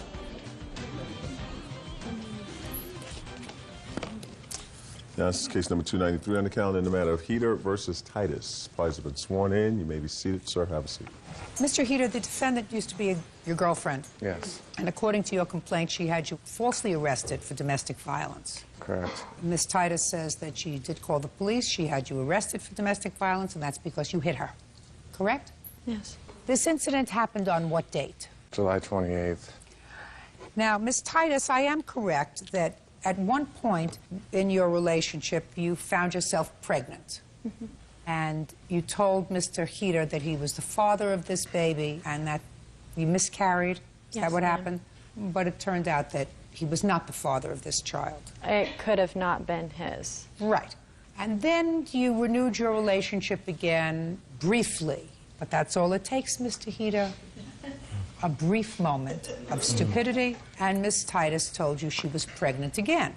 And according to you, you said, listen, I didn't know about last time, I don't know about this time. I don't want to have anything to do with this baby until I take a paternity test. Actually, what I told her was that I would help her out as long as I would be repaid if the baby was not mine. You didn't discuss that with me first. I would have told you that that was a very bad idea. However, on the evening of the 28th of July, according to you, and according to Miss Titus, She called you and wanted to come over to talk. Actually, he called me. Yes. What did you call her for? I thought that she had a doctor's appointment regarding the baby the previous day, and I just called to see how it went. And what did Miss Titus tell you? She said that I was wrong about the date, that I believe it was the next day, and that she would like to come over and speak to me. And I said, I don't think that's a good idea. We speak face-to-face, that we should speak over the phone. And she said that she didn't want to speak over the phone. So Mr. Heater told you not to come over? Well, you no. acknowledge that. He said he didn't want to talk to you in person. He said that he didn't want to talk to me, but eventually said that it was okay for me to come over. Did you tell her it was okay to come I over? did not. No, I don't believe that. It's not what you say in your answer, and I don't believe that. He said he didn't want to talk to you in person. He thought you should discuss whatever you had to discuss over the phone. But you went over there anyway. What time did you go over there? About 12:30 in the afternoon. What did you want to discuss with him? I wanted to talk to him about the baby and about how things were going between us. We were, before this, we were going out and doing things together, and like... Don't you people know anything about birth control? Yes, they don't work for me. They don't work for you? Yes. My body rejects them. There are all kinds of birth control, Ms. Titus. Yes, ma'am. The answer to having a problem with one form of birth control is not to have babies with people who don't want to have children with you, like Mr. Heater or anybody else. So you went over there about 12:30. I knocked at the door, and he told me to come in, and we started talking, and I upset him. And how did you upset him? I don't remember exactly what I said. Maybe you do. If you don't remember, maybe he does. What happened, Mr. Heater? I was upset before she came into the house because I told her not to. Come over. And she started screaming through my door at me. What was she saying? You have to live up to your responsibilities. You can't create a situation and then not take care of it. That doesn't sound welcoming, Miss Titus. That never happened at all. Go ahead. So, to save myself from embarrassment from my neighbors, and I did open the door for her to try to... So you let her in? Yeah. And what happened when she came inside? It just continued on the same thing in there. You have to take care of this. And, you know, I was trying to tell her I'm doing the best I can with this. I don't really know how to deal with this situation. Everything's so bad. I don't know what to do except for what I am doing, and that wasn't good enough for her. And for 30 or 45 minutes, she followed me around my house with me telling her to leave over and over and over again. She would not leave my house. And eventually I was in the kitchen sorting my dishes, and she came in and was pointing her finger at me, yelling at me in there, telling me the same thing, that I had to deal with my responsibilities. At that point, I took her by the hand that she was pointing at me with and just turned her around facing the kitchen door. And I had hold of her elbows with my body pressed against her back and was just walking her towards the door. I was like, you need to leave now. And she grabbed onto the kitchen doorway and started pressing back against me. And when I finally backed off of her and she let go of the door, she turned around and grabbed my hand like this, and then she smacked me in the face and said I had no right to touch her. And as a reaction, my hand came back around too. So you hit her? Yeah, regrettably I did come back around.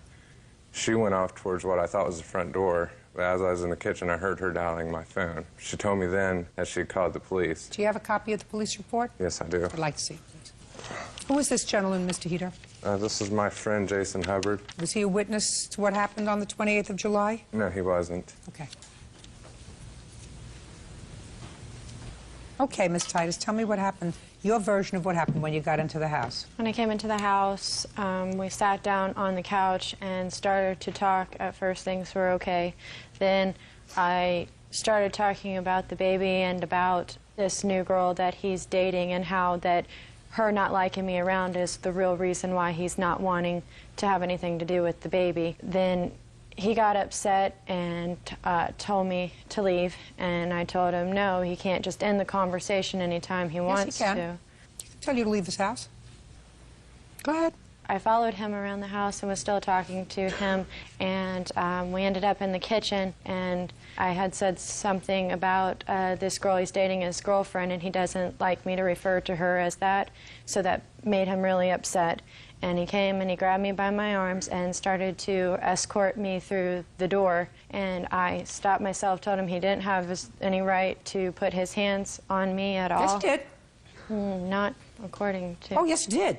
Once he tells you that he wants you to leave his house and you remain there, you're trespassing. That's a crime. Next. Well, according to... Don't tell me according to anybody. You tell according to a police officer. I've had 10 years of postgraduate legal education. When you're in somebody's house and you're an invited guest, first of all, you weren't an invited guest But in I this was house. I'm invited. speaking. You weren't an invited guest. You were told not to come. You came anyway. He tried to avoid you and said, please leave. Once he told you to leave his house and you refused, you become a trespasser. Well, another reason Now- I didn't leave is because in previous arguments that we've had, he's asked me to leave, and then 10 minutes later, he'll call me and tell me come back over. Well, you just have to guess his mood there. Right now, he told you to leave, and you didn't leave. So he put his hands on you to escort you out. And what did you do? I was pushing back against him, like you said, and I turned around, and he still had a hold of me when I smacked him in his face. Right, so you smacked him in his face first. Yes, ma'am. And then he slapped you. Twice. Twice. You slapped him the first time, he slapped you twice. It's amazing to me that the police arrested you, sir. Absolutely amazing. Judge Judy continues in a moment. You have no right to lie to the police, because it was a lie what you told the police that he pushed you in your stomach while you were pregnant. That's not what he did at all, because that's not what you told me happened. And later today, I asked her, what is he doing here? Why are you calling me at 4 o'clock in the morning if he's here? He started running his mouth. Me and him got into a fight. He came with a pipe of some sort, then smashed out the back window. real cases, real people. Judge Judy. Nathan Heater says ex-girlfriend Rebecca Titus had him falsely arrested for physically abusing her. Rebecca claims he kicked her in the stomach during her pregnancy. Tried to get you out of the house. He's holding on to your arms. You're resisting him. Ultimately, you turn around. He's still pushing you, correct? Mm-hmm. And you slapped him. Mm-hmm. He slapped you then twice. Mm-hmm. Where did he slap you? In the face? In the face. And then he let go of you when you called the police. Mm-hmm. And you are there because you are pregnant. Yes. And you're concerned about the welfare of your baby. Yes. And that is the primary thing that you're concerned about, the welfare of your baby. Yes. So let me tell you what you told the police. Titus said that the defendant grabbed her by the arms and began to drag her out of his house, physically trying to remove her from the residence. She advised that she is pregnant with his child and that he pushed on her stomach. Was that meant to get the police really angry at him? Pregnant, he pushed on your stomach? You're full of baloney. And you had no right to have him arrested. And I'm amazed that they arrested him. He has a right to escort you out of his house if you refuse to leave. You hit him first. Did you hire a lawyer? No, I had a public defender. One of the things that I have to comment on is you're not too swift. If you're dating this girl and she tells you she's pregnant and it turns out it could have been you or somebody else, I wouldn't have had a wind through my head and then had intimate relations with her again, unprotected. Do we understand each other? Completely. Ms. Titus, you have to learn that domestic violence is a very serious crime. Just because you're a woman doesn't mean that you have a right to hit somebody and not expect to be hit back. And you have no right to lie to the police, because it was a lie what you told the police that he pushed you in your stomach while you were pregnant. That's not what he did at all, because that's not what you told me happened. Judgment for the plaintiff in the amount of $1,500. That's all. Parties are excused. You may step out. I'm glad that somebody let her know that there are consequences for her actions. I want him to be a father to the child, and pending a paternity test, I think that he will be there. Careful who you fall in love with. And now the next case. All parties in the matter of Foster versus Green. Step forward. 23-year-old Nick Foster is suing his ex-girlfriend's current boyfriend, 25-year-old Derek Green, for smashing his car windows with a pipe. Derek claims Nick tried to run him over. Where's the girlfriend? She didn't want to come. She couldn't make it because of work. Didn't want to come sounds like a better answer. Probably. Mr. Foster, the defendant is your ex-girlfriend's current boyfriend? Yes. At the time, yeah. And according to your complaint, one evening, he was drunk and disorderly and damaged your car. Mr. Green says that he might have damaged your car, but that was because you tried to run him over. So why don't you tell me this story of intrigue? Basically, my ex-girlfriend, who I've been together with on and off for 5 years now, she called me over about 4 o'clock in the morning. Sure. Had you been sleeping when she called? Trying to, no. What were you doing? I was getting home from a night out. Was this a Saturday night? It was a Thursday night. So you were just coming in at 4 o'clock in the morning? No, I was home probably about 2 o'clock, but she called me at 4 o'clock. And you figured this is too good to pass up? I'm going over. Yep. Had you been drinking? Earlier that night, yes. And what happened when you got to her house? I stayed over there for about hour and a half, and decided to leave. Who does she live with? She lives with her mother and her father.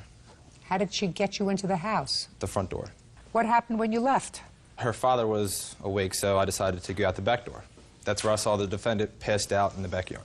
What were you doing in the backyard passed out, Mr. Green? I was passed out there because my girlfriend had left with my buddy's girlfriend to go to the store to get cigarettes. I passed out. I wake up. He's chasing my girlfriend around. You're getting ahead of yourself, sir. I'm asking the questions. Nick Foster says his ex-girlfriend's current boyfriend, Derek Green, vandalized his car with a pipe. Derek claims Nick is stalking him and his girlfriend. Where were you earlier in the evening of the 8th of September? We were at the bar drinking, me and Jacqueline. Jackie's the girlfriend? Yes. How did you get to her house? Her car. Who drove? I did. You drove the car drunk? Yes. And when you got there, she told you couldn't come in? No, I was outside smoking a cigarette. I was not allowed to smoke in the house. And you just fell asleep? Yes. Passed out? Mm-hmm. You were awakened at about what time? Around 4 o'clock in the morning. And tell me what you sort of remember.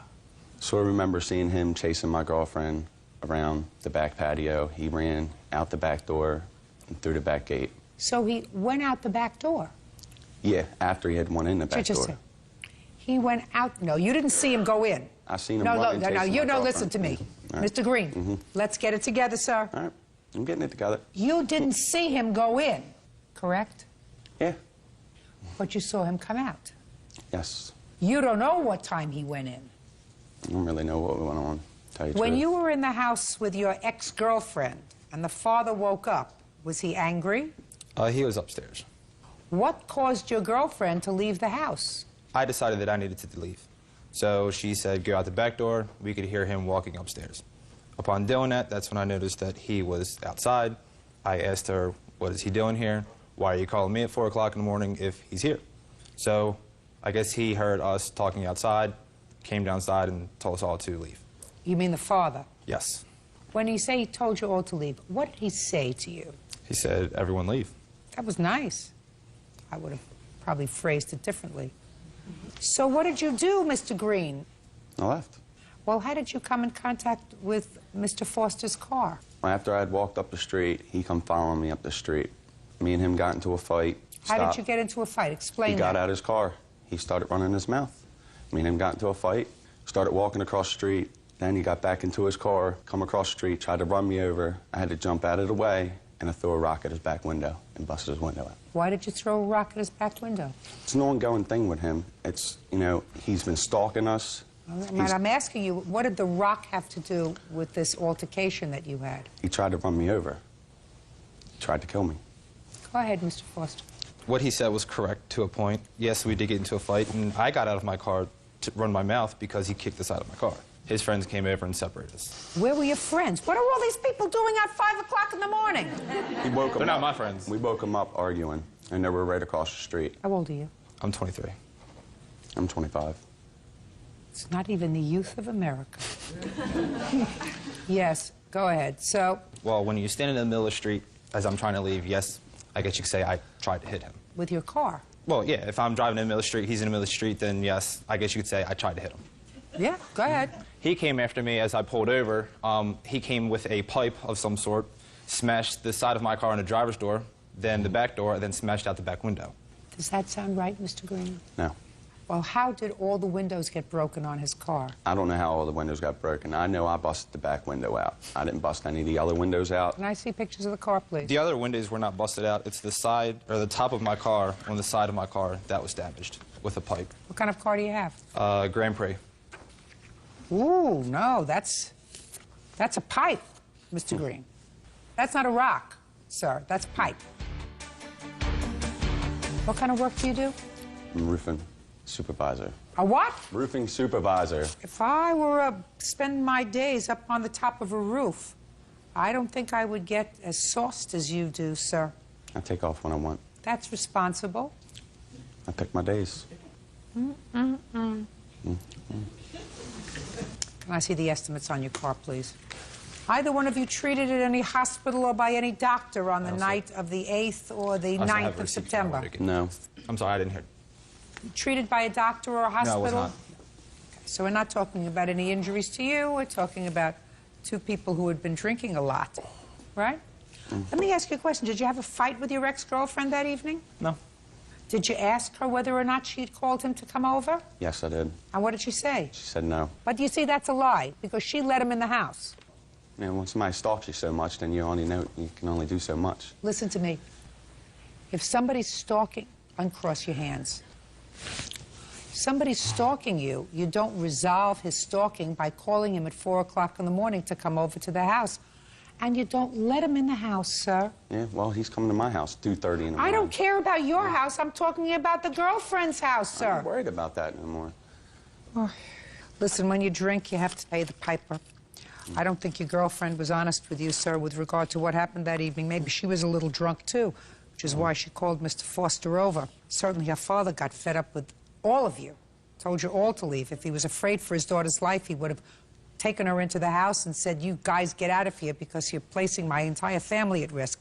So I think that's something you really have to look into. And maybe if you had a clear head, Mr. Green, and weren't so infused with alcohol, you could look at the situation a little more clearly. Judgment for the plaintiff in the amount of $1,941. Thank you. Parties are excused. You may step out. Joanne Smithson is suing her husband's cousin, Doris Smithson, for medical bills due to an assault. Doris claims Joanne verbally abused her elderly father.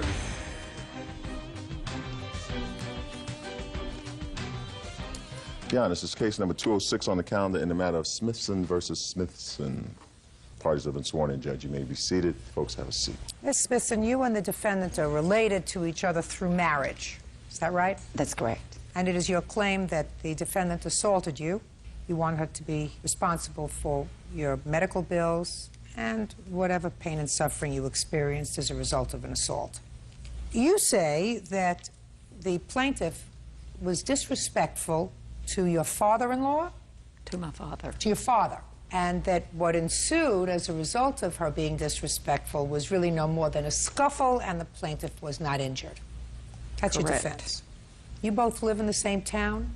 Yes, ma'am. Yes, ma'am. And what town is this? Bethesda, Paytonsville. Maryland? Tennessee. Tennessee. Franklin, Tennessee. And how long have you been a Smithson? 27 years. And you? All my life. It's my maiden name. Are there rich Smithsons and poor Smithsons? Yes, ma'am.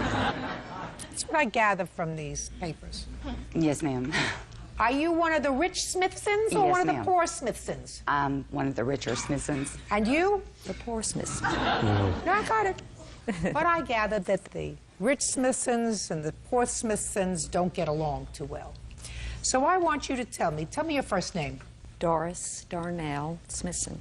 And your first name? Joanne. I'm going to ask if you would allow me to be a little less formal because, first of all, Smithson is a tongue twister. And second of all, I want to be able to differentiate between the two of you. So would you mind if I were a little less formal? Is that all right? All right, Doris, tell me what precipitated this problem? I want you to explain to me. Well, at the what happened. time, I really didn't know there was a problem.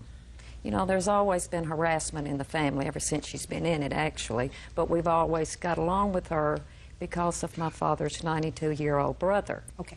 Now, your father's brother Lives is with her father-in-law. Yes, ma'am. And it actually was me and her husband that actually had the argument. Okay. Just tell me what precipitated the argument. Okay, There was a sale of property. Yes, An estate sale. Estate sale. And it was the estate sale of your father-in-law who was selling off personal property. Yes, ma'am. Is that so far right? Yes, ma'am. Go ahead. Well, you know, I go up there in good nature. We talk good. I talked with Joanne. I talked with Sam Jr. about stuff that they still had to sell. And I asked them if they had any more of Mammy's stuff, you know, my grandmother's. And they said no. Then they were talking about a lamp that my father wanted. I have no idea about this oil lamp she's talking about. And I said, well, what kind of oil lamp is it he's wanting? And maybe I can get him one. And then Sam Jr. starts coming out just cussing. Sam Jr. is her husband? Her husband. Okay. See, so this was really mine and Sam Jr.'s argument. Okay. You and her husband got into an argument. Me and her husband got in an argument. Over this missing oil lamp. Yeah. Keep going. Okay. So he starts just fussing and just really getting mad, and I'm just calm. I'm like, well, okay, that's fine. You know, you've always been the greedy one in the family, and he always has. He's always been different from all of us. What day was this, Doris? Our fight was April the 16th, so it was the Saturday before that. It was the 10th. 10th of April. That was a week before this altercation that you had with Joanne. Yes, ma'am. You know, so I left, and when I get home, he had called and said that my father went to their sale and left his lounge chairs. Him and my mother left their lounge chairs there. Did they purchase these chairs? No, it was their chairs that they gave took them to sit in at the auction. So the next day, my father goes up there to get these chairs, and she clobbers him, just literally clobbers him. Okay, would you step up, please, sir? Your last name is? Smithson.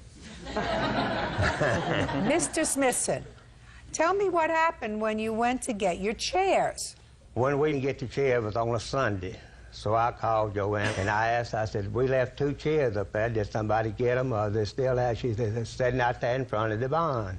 So I said, I'll be up there in the morning, which has been Monday morning. So I'll be up there around 9:30 or 10 to get them.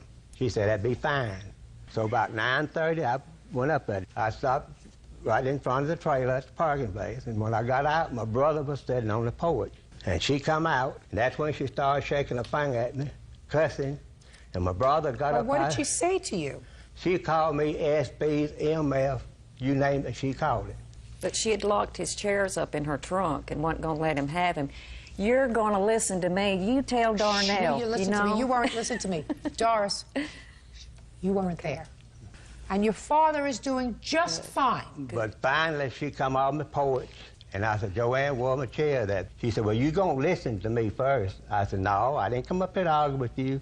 I said, I come get my chairs. So finally, she got the chairs out of the car and rammed them up again and said, add these chairs. She said, let me tell you some others. We got the lamp, but the only way you get it be busted over your D head. And she said they're married, but Sam Jr. tell everybody they ain't married. So I don't know. Well, that's not for me to figure out right now. Yeah. Thank you, Mr. Smithson. Thank you, may Your have Honor. a seat. What did you yell at him about? I did. Joanne, yes, you did. You did. I know you did. You know I know you did? Because I can tell when people are telling me the truth, and he's told me the truth. What were you yelling at him about? I didn't yell at him, Your Honor. He came up to the front porch. That's when I went outside. And then I said, I've got something I need to talk to you about. And I said, I don't want to hear any more about this oil lamp. Did you put the chairs in the trunk of your car? Yes, I did. Why? Because I was afraid that with these type of people we're dealing with, they could have said we stole them or anything. Listen, do you understand what I mean when I say to you that I can tell when people are lying to me, Miss Smithson? Yes, ma'am. Okay. You can tell by their body English, you can tell by their hesitation, you can tell by their shifting, you can tell. I can tell. That's my job. I've been doing it for 35 years. So I can tell that you just made up a story. You were terribly disrespectful to him. There was no reason for you to put his chairs in the trunk of your car.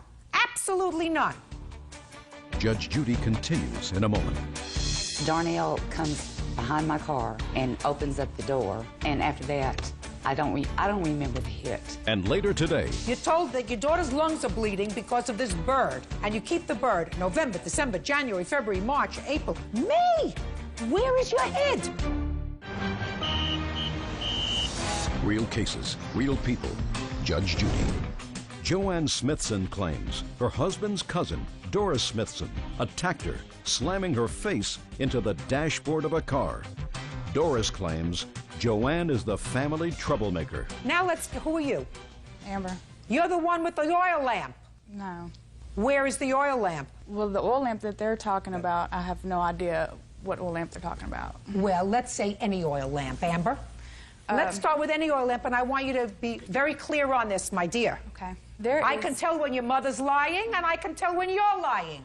Well. So let's get to this. Do you live at home? No, I don't. You live in your own place? Yes, I do. Do you have an oil lamp in your place? No, I don't. Any oil lamp? No, I have no. Have you ever seen an oil lamp in your mother and father's house? I've seen several oil lamps. How many? 10, 12, maybe. Oh, okay. Do you know of any ones that you've seen in your mother and father's home that belonged to your grandmother? I wouldn't know if it belonged to her or not. So what you're telling me is you know nothing about the oil lamp. All right. Now you can have a seat. You're very lucky. Where's his oil lamp? This oil lamp does not exist. Fine. Now, I've already made a decision that you behaved badly with Mr. Smithson. That does not excuse an assault if one took place. Doris, you have to understand that too. So now, Joanne, I want you to tell me what happened on the 16th of April when you were getting some gas. Okay. My husband and I went to a local market, Bethesda Market. I was sitting in my car, seatbelt on. My husband went inside to get his cold drink because we was on our way to the flea market.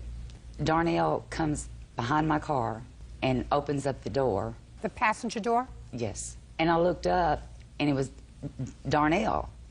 And after that, I don't remember the hit. There's several things I remember, some things I don't remember. Do you have photographs of your injuries? I have a diagram, photograph from the emergency room. The answer is you do not have photographs. No. You have medical records. Right. Good, I'll see the medical records.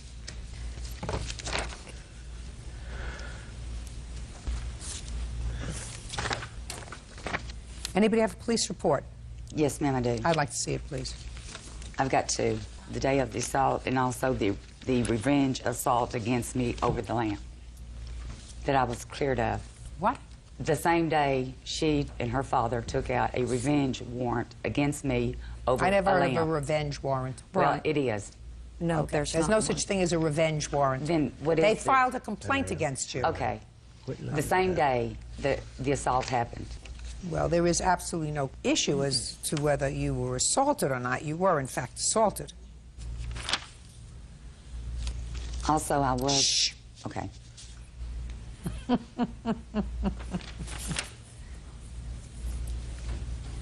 Mr. Smithson. Yes, ma'am. Step up here, sir.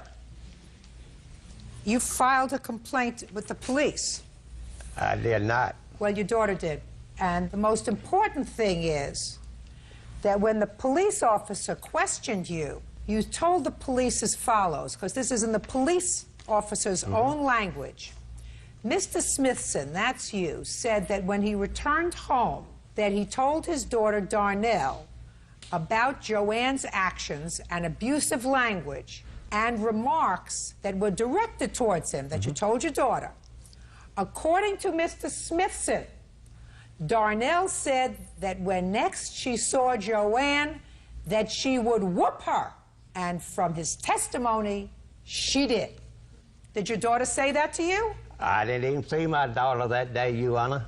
Listen to me. Whether it was that day or the next day, you told the police. You wouldn't have lied to the police, would you, Mr. Smithson? No, I would not. Either you told the police that your daughter said she was going to whoop Joanne, or the police officer is lying. Which one do you think it is? I'm not going to say the officer's lying, no. Good. I'm glad you wouldn't say that, I Mr. would not. Smithson. Sit down now. Okay. Now I'm going to hear you, Doris, because you see. Yes, ma'am. I know when people are lying, like Joanne here. Yes. But I can read medical records, and I know she was assaulted. But not $4,000 worth. I have one. I want to also tell you here. something. Not $4,000 worth. How much do you think it's worth when somebody hits you in the face? Well, I really never hit her. Yes, you did. All I did was just, she'd come out of her car. Nobody seen me hit her. I didn't ask whether anybody. I saw the medical. Listen to me. I saw the medical records. She was hit in the face. Okay. I was also scratched right here. Did she go to your car? No, I live right across the store. I'm going to the store. They're already there. And she hollers at me first, "Hey, you." And I said, oh, Lord, here's Joanne. You know, she starts coming out of her car. I calmly just set her right back down in her seat. That's worth $4,000, madam.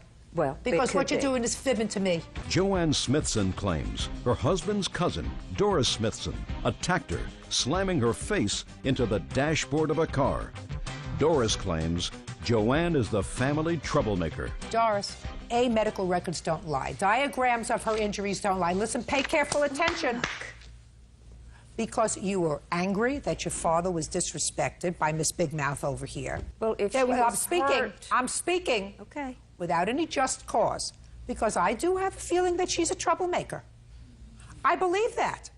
Yeah. Because I think that probably a lot of things that were sold, things that might have had sentimental value to both brothers, should have been, before you sell them to strangers, you say, listen, would you like something of Mom's? Would you like something that's been in the family for a long time? That's what decent people do, Joanne. And if you didn't do that, and if your husband didn't do that, that means you're not decent people. Do you understand?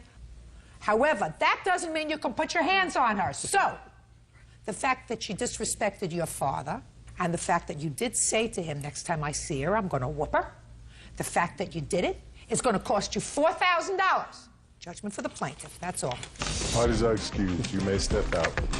I run to her car. I jumped in there. I jumped on her and I grabbed her like that. And if she jumps on him again, I'll do it again. This is such a dysfunctional family. All of our families together. They're the only one that's out of the family. I don't even associate with these people. And now the next case. All parties in the matter of Smith versus Franks. Step forward. Amber Smith is suing her sister, Vanessa Franks, for selling her cockatoo and keeping the proceeds. Miss Smith, this is your sister. Yes, ma'am. All right, this case is not going to take long, Bird. Don't get comfortable, because I quite frankly don't understand what the defense is in this case. You sold your sister a bird, an exotic bird. What kind of bird was it? She was a Moluccan cockatoo. And you charged her how much for the bird? Only $700 for the bird in the cage, which is normally worth a lot more. Please. That's not complicated. You charged her $700. Yes. And she was going to pay you. Yes. Little bits. And she paid you some. How much did she pay you? She paid me $100 in November. And then she stopped making payments. Yes. Your sister says that you were supposed to come and get the bird because her daughter had some sort of an illness, that she couldn't be in the house with the bird. She told you to come and get the bird. You didn't come and get the bird, so she sold it.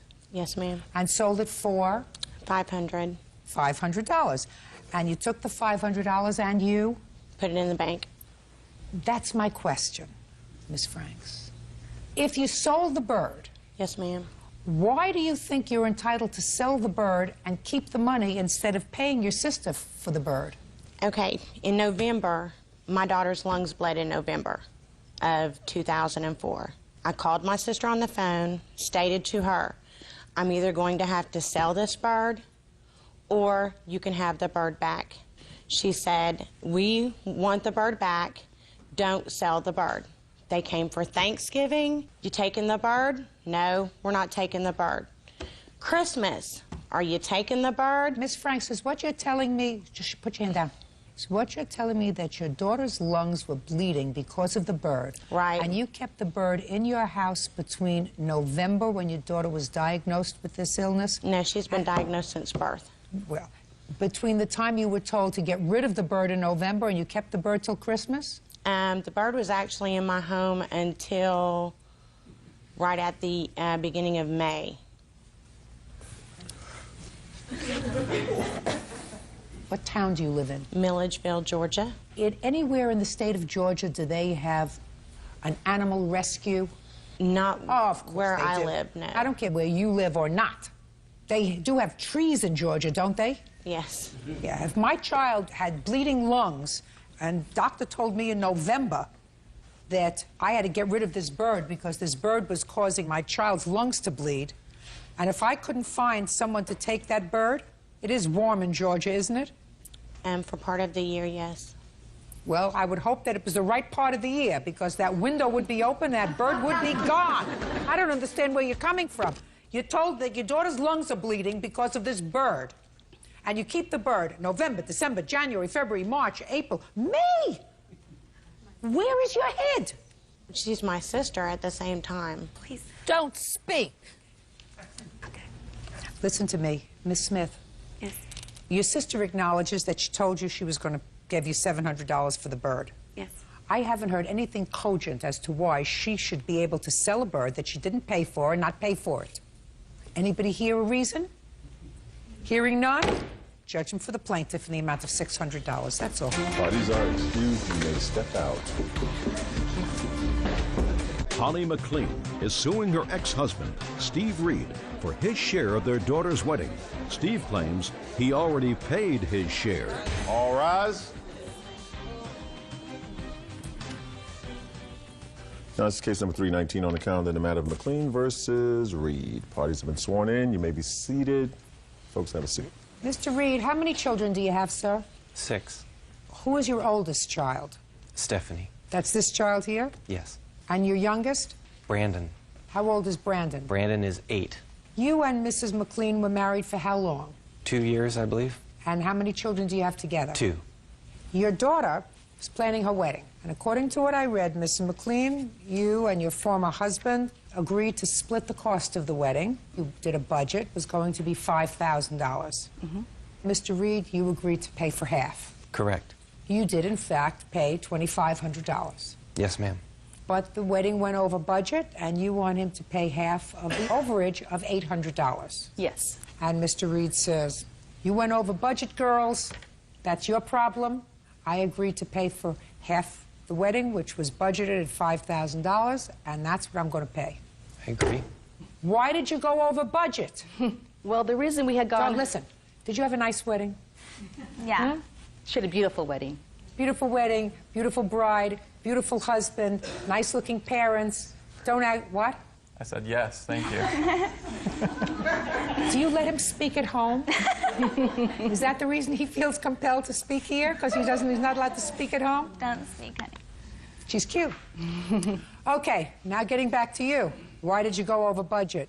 Well, the reason we had gone over budget was we had it at the reception at a place that cost a lot more money than we had anticipated. Now, when you realized that this was going to cost more than you anticipated, because you could have found a site that would have cost within the budget, but that's not what you really wanted, right? You wanted a different place. What did you do when you realized you were going over budget? Well, Stephanie and I did a lot of emails back and forth because she actually lives in Utah, and I was planning the wedding here. And so I had told her that it looked like we were probably going to go over the cost of the wedding. And so she was kind of my in-between person between her dad and I, and had emailed to him and his current wife that we were going to be probably going over the budget. Do you have an email from him indicating that's fine, I will pay half of whatever the overage is? I do. Let me see it. This was actually an email to Stephanie. That's fine. Well, this is not from Mr. Reed. This is from Mr. Reed's wife. Right. Do you know that your wife sent an email, sir, that said, listen, that's to Steph, and said, your dad and I don't have a problem if you go over the $5,000, some, as long as your mom is willing to split the cost. Do you know that your wife said that? At the time that email was written, no, I wasn't aware that she said that. When did you become aware of this? I became aware about 1 to 2 weeks before the wedding as we discussed the overage. So your wife was speaking allegedly for you, which she can't do, but they acted upon this and then went over their budget. Do you understand? Yes. So it was really in good faith that your daughter went over the budget because she felt as if she was dealing with your wife, and your wife had the authority to say, okay, as long as mom splits the cost and as long as you're not going over too much. So when you found out, Mr. Reed, about this email, what did you do? Well, by the time I found out about the comment that my wife made, things had already become contentious because all along I had made it clear to Holly that I agreed to a certain amount. Not only that, in the beginning, Holly wanted to spend far less. I actually felt that we should spend more, and it was my suggestion to pay the $5,000. Then come Is that back. true? That's true. That's a good guy. So to then come back to me and then say that she wanted me to pay more money, and not only that, in the beginning when she wanted me to pay the overage, she wanted me to pay the entire overage, which she estimated would be $300 to $400. And like I say, it became contentious, and so I said, we're going to have to settle the matter after the wedding. I don't want it to affect the wedding. You're absolutely right, Mr. Reed. So? So, Well, he did not agree to pay half of the overage. I know he did not agree to pay half. But when I had sent them an email stating why we had gone over, and he even told me on the wedding day that he would help me pay the overage of the wedding. Did you tell her that, Mr. Reed? What I said is that I would look at the expenses and analyze them and get back to her. And did you look at the expenses? I did. Anything there look untoward to you? The invitations cost $280 more than we had originally was discussed with my wife, Suzanne. There was a DJ that I knew nothing about, and he cost $450. Well, DJ is great at a wedding. Did everybody have a good time? I think so. Did you dance? A little bit. I didn't say if you danced well, Mr. Reed. I said, did you dance? I did. Other than the DJ for $450, was it originally anticipated that there was any music? There was going to be pre-recorded music. Okay. I have very little sympathy because if what we're talking about here is $800, I would have paid the $2 so we wouldn't end up here. So there wouldn't be any bad feeling. You probably already paid so much to raise your daughter to this point, right? Probably cost you a couple of bucks over the course of, how old are you? 19. 19 years? So I don't know whether I would make a big to-do. But let's see. All right, the DJ, what else? Let's see. There was a video that was done that was presented at the wedding. It was a nice video. It was $210. A video of what? They interviewed Stephanie and Tim about the way they met and things like that. And it was shown at the wedding. Yes, it was nicely done. But once again, I knew nothing about it. The bridesmaids' outfits, traditionally the bridesmaids pay for those. That's absolutely right. Why didn't the bridesmaids pay for their own outfits? Well, Stephanie and I discussed that we would just take care of that. Well, I don't know. You can't do that and obligate him. Ms. McLean. First of all, it's not traditional. Right. And second of all, you can't be magnanimous with his money. What else? The last one is traditionally a portion of the flowers are paid for by the groom or the groom's family. So the portion of those flowers, I have it listed at $248. Can I say something about the flowers? I didn't feel we should ask Tim's family to pay for the flowers. They were actually having a reception in Arizona a week later, and they were paying for everything there for that reception. And they also paid for the luncheon, so I didn't feel it was right to ask them to also pay for the flowers. Well, very nice. What do you want from him? Judge Judy continues in a moment. Did you call him and tell him about the DJ before you hired the DJ? No. Did you call him and tell him that you were going to pay for the bridesmaids' dresses? No. You cannot use your former husband as a cash register. And later today, You don't say, I think I overpaid for this house. Let me see how I can get the price down a little bit. We understand each other, Mr. Zarba? Yes, ma'am. Perfect. real cases, real people. Judge Judy. Holly McLean says ex-husband Steve Reed owes for his share of their daughter's wedding. Steve says Holly went over budget. He doesn't want to be used as a cash register. Oh, I understand. Which is, we'll make the arrangements and you'll pay your half. And we don't have to consult with you. We're going to tell you this is what we want to do, and if it goes over, it goes over. Well, that's unreasonable. Well, there's more to it than that. You may explain it to me. But did you call him and tell him about the DJ before you hired the DJ? No. Did you call him and tell him that you were going to pay for the bridesmaids' dresses before you agreed to pay for them? No. Did you call him and tell him you decided not to ask the bridegroom's family for the flowers? Yes, we did tell them that. When? Before the wedding, when he had stated that they thought that the groom's family had to pay for part of the flowers. And what did you say? You told him no. I didn't agree with that. Fine. That doesn't mean he's not entitled to say, that's fine. You want to pay for that? Pay for it. Okay, but there's more to it. Where we had the reception, we actually wanted to have it at my parents' house so we could cut the costs. Well, Steve didn't want to have it there. I don't blame him. It would have been, the cost would have been a lot less. Miss McLean, what you just said to me has absolutely nothing to do with what I've told you, which is you cannot use your former husband as a cash register. He's a person with opinions, and as long as you want to spend money and you want him to reimburse you for the money, he has the right to an opinion. You may not agree with that opinion, and if you don't agree with it and you want to spend the money, you spend it. What he's complaining about is you didn't discuss it with him, and that was wrong. I just want you to understand that I don't think your father was wrong. I think your mother was well-intentioned, but I don't think your father was wrong. and I've been involved with lots of weddings. And I wouldn't think of saying to my ex-husband, you're going to pay for half, and I'm going to decide where it's going to be, what kind of music we have, what flowers we have, what the invitations look like, and I'll send you the bill for half. Right? But we did... Flattened out on the floor. And I wouldn't blame him. So, in case there's any bad feeling, I don't think your father was wrong.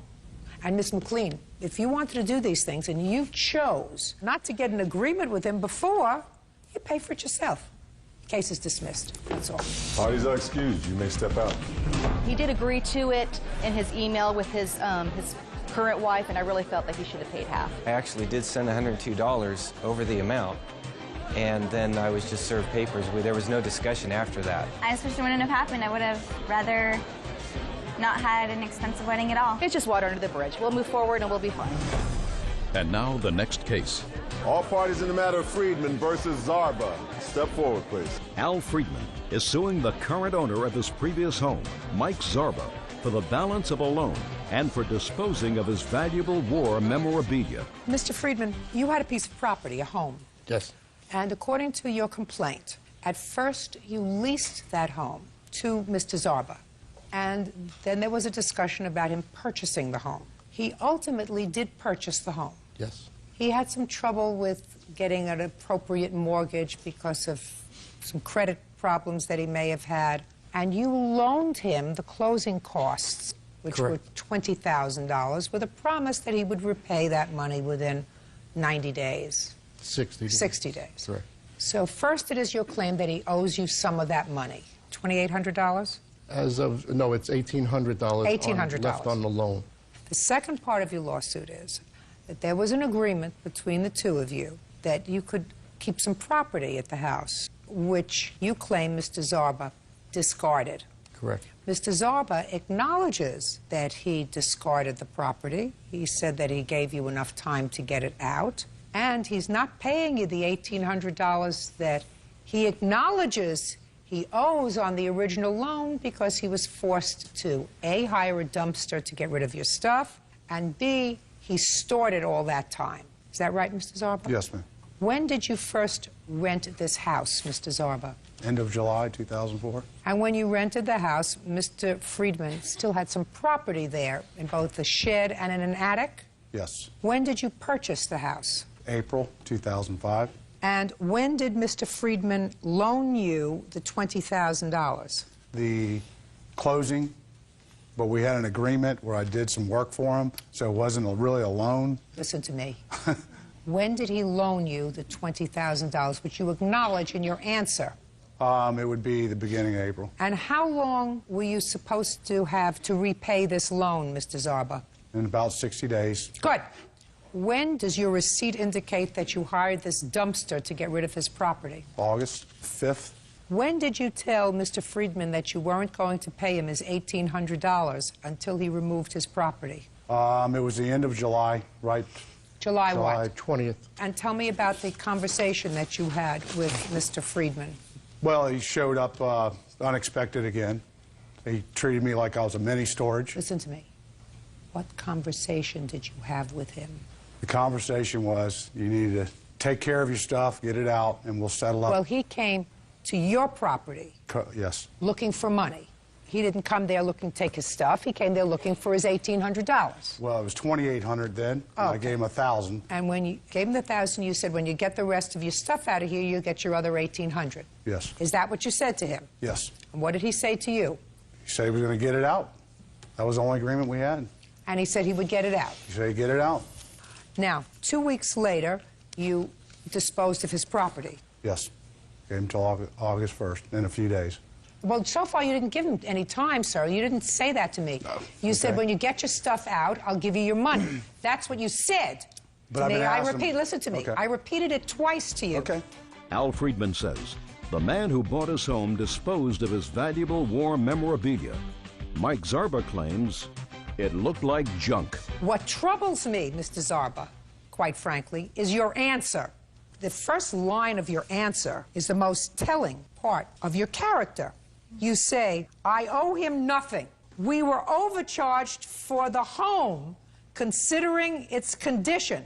And he's lucky we didn't charge him for storing the items. That you wrote. So what you're saying is that after you lived there for a while and there were lots of things that you had to repair in the house, you didn't like the condition of the house, you said, I want to renegotiate in my own way the sale price of this house because I overpaid him for the house to begin with.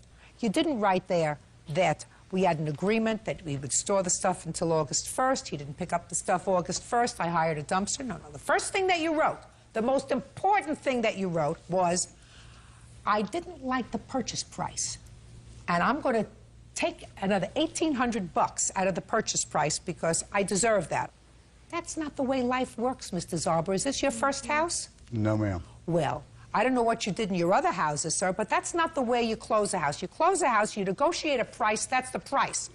Once you purchase it, you don't say, I think I overpaid for this house. Let me see how I can get the price down a little bit. We understand each other, Mr. Zarber? Yes, ma'am. Perfect! Mr. Friedman, I want you to tell me what stuff, and I want you to be very careful because I am an ecumenical abuser. I don't like when somebody tries to put one over late in the game because that's what he did. Yes. I don't like when you try to put one over on me. Yes. So I want you to tell me what valuable items you left in the house. And I made a list, and I'll go you sure you want me to look at that list? Yes, ma'am. I'm going to take a look at it. The largest items on that list were two major important pieces to me were I had military boxes marked with military. I had a frame of when I was in Vietnam of a load crew in front of a plane that had my military ribbons on it. I'm a disabled veteran from Vietnam. There's also boxes I had marked with kids' items that had finger paintings in it from the time that they were kids and just paraphernalia that they did through the years. What you're really telling me is that the only thing that were there was your memorabilia. That is valuable because two wooden Santa sleighs, handmade, 2 coolers, 2 sets of Malibu yard lights. I don't want to deal with that, sir. Correct. I had 10 years of postgraduate work. I don't deal with this. If it was important to you, you should have gotten it out. Now, you just disposed of everything, Mr. Zarba? Yes, ma'am. Now, that was the wrong thing to do. There was nothing in there that looked like it was anything somebody would save. I've got pictures here. I'm going to take a look at your pictures. Right now. Can I see the pictures, please? I mean, this is what he left me. It's not pretty. Well, the shed's not pretty. First of all, get a new camera or take photography lessons. I don't know what this is. Grass. I don't know what this is. I have no idea, sir. This is a whole major blur. Are you doing I let this on him in purpose? several times. Listen to me, sir. Are you doing this on purpose? No, ma'am.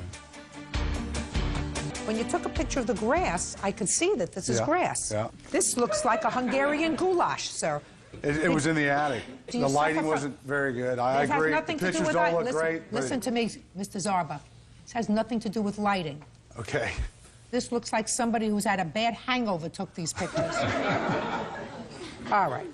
He had no right to destroy your property, sir. He had no right to take it away. He owes you $1,800 because he's a deadbeat on a loan that he made, and he owes you $1,500 for what he threw out. I'm speaking. Yes, ma'am. Suing him for $4,300, I think that's excessive, sir, for the junk that you left there for over a year. But he has to be taught a lesson that he can't dispose of your stuff. Judgment for the plaintiff in the amount of $3,300. That's it. Goodbye and good luck. Nothing. Parties are excused. You may step out. Xin chào tất cả các bạn. Ở video trước thì mình đã chia sẻ đến các bạn về visa lưu trú ngắn hạn Schengen khi chúng ta đi đến đất nước Bỉ. Và trong video hôm nay thì mình sẽ giới thiệu đến các bạn những loại visa còn lại. Đầu tiên đó chính là visa loại đặc biệt thị thực C. Và loại thị thực này thì có hiệu lực trong vòng 90 ngày nhưng lại cho phép bạn ở lại Bỉ trong thời gian dài hơn 90 ngày sau khi các bạn đã đăng ký tại Bỉ. Và visa đặc biệt loại C này thì bao gồm các loại visa nhỏ với mục đích như sau.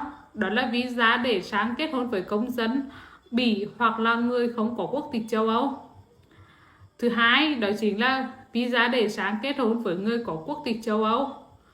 Tiếp theo, đó chính là loại visa để sang chung sống với công dân Bỉ hoặc là người không có quốc tịch châu Âu.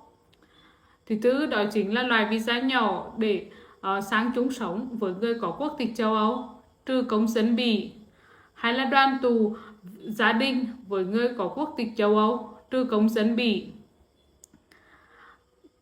Loại visa tiếp theo mà mình muốn giới thiệu với các bạn đó chính là visa lưu trú dài hạn thị thực D. Loại visa này thì sẽ cho phép bạn ở lại Bỉ trong thời gian dài hơn 90 ngày. Và đối tượng của loại visa này đó là sinh viên, nhà nghiên cứu, công nhân hay là những người sao với mục đích đoàn tụ gia đình. Và visa dài hạn sẽ bao gồm nội dung như là đoàn tụ gia đình với chồng vợ là công dân của Bỉ. Thứ hai, đó là đoàn tụ gia đình với chồng vợ không có quốc tịch châu Âu. Thứ ba, đoàn tụ gia đình cho cha hoặc mẹ có con là công dân Bỉ. Thứ tư, đó chính là đoàn tụ gia đình cho trẻ em có cha mẹ là công dân của Bỉ. Thứ năm, đó chính là đoàn tụ gia đình cho trẻ em có cha mẹ không có quốc tịch châu Âu nhưng sống ở Bỉ. Tiếp theo đó là dạng visa du học, visa với giấy phép lao động để dùng để mục đích cư trú và làm việc. Và trong video hôm nay thì mình đã giới thiệu tiếp cho các bạn những loại visa khi chúng ta đi sang đất nước Bỉ. Và cảm ơn các bạn đã theo dõi video này của mình và hẹn gặp lại các bạn trong những video lần sau.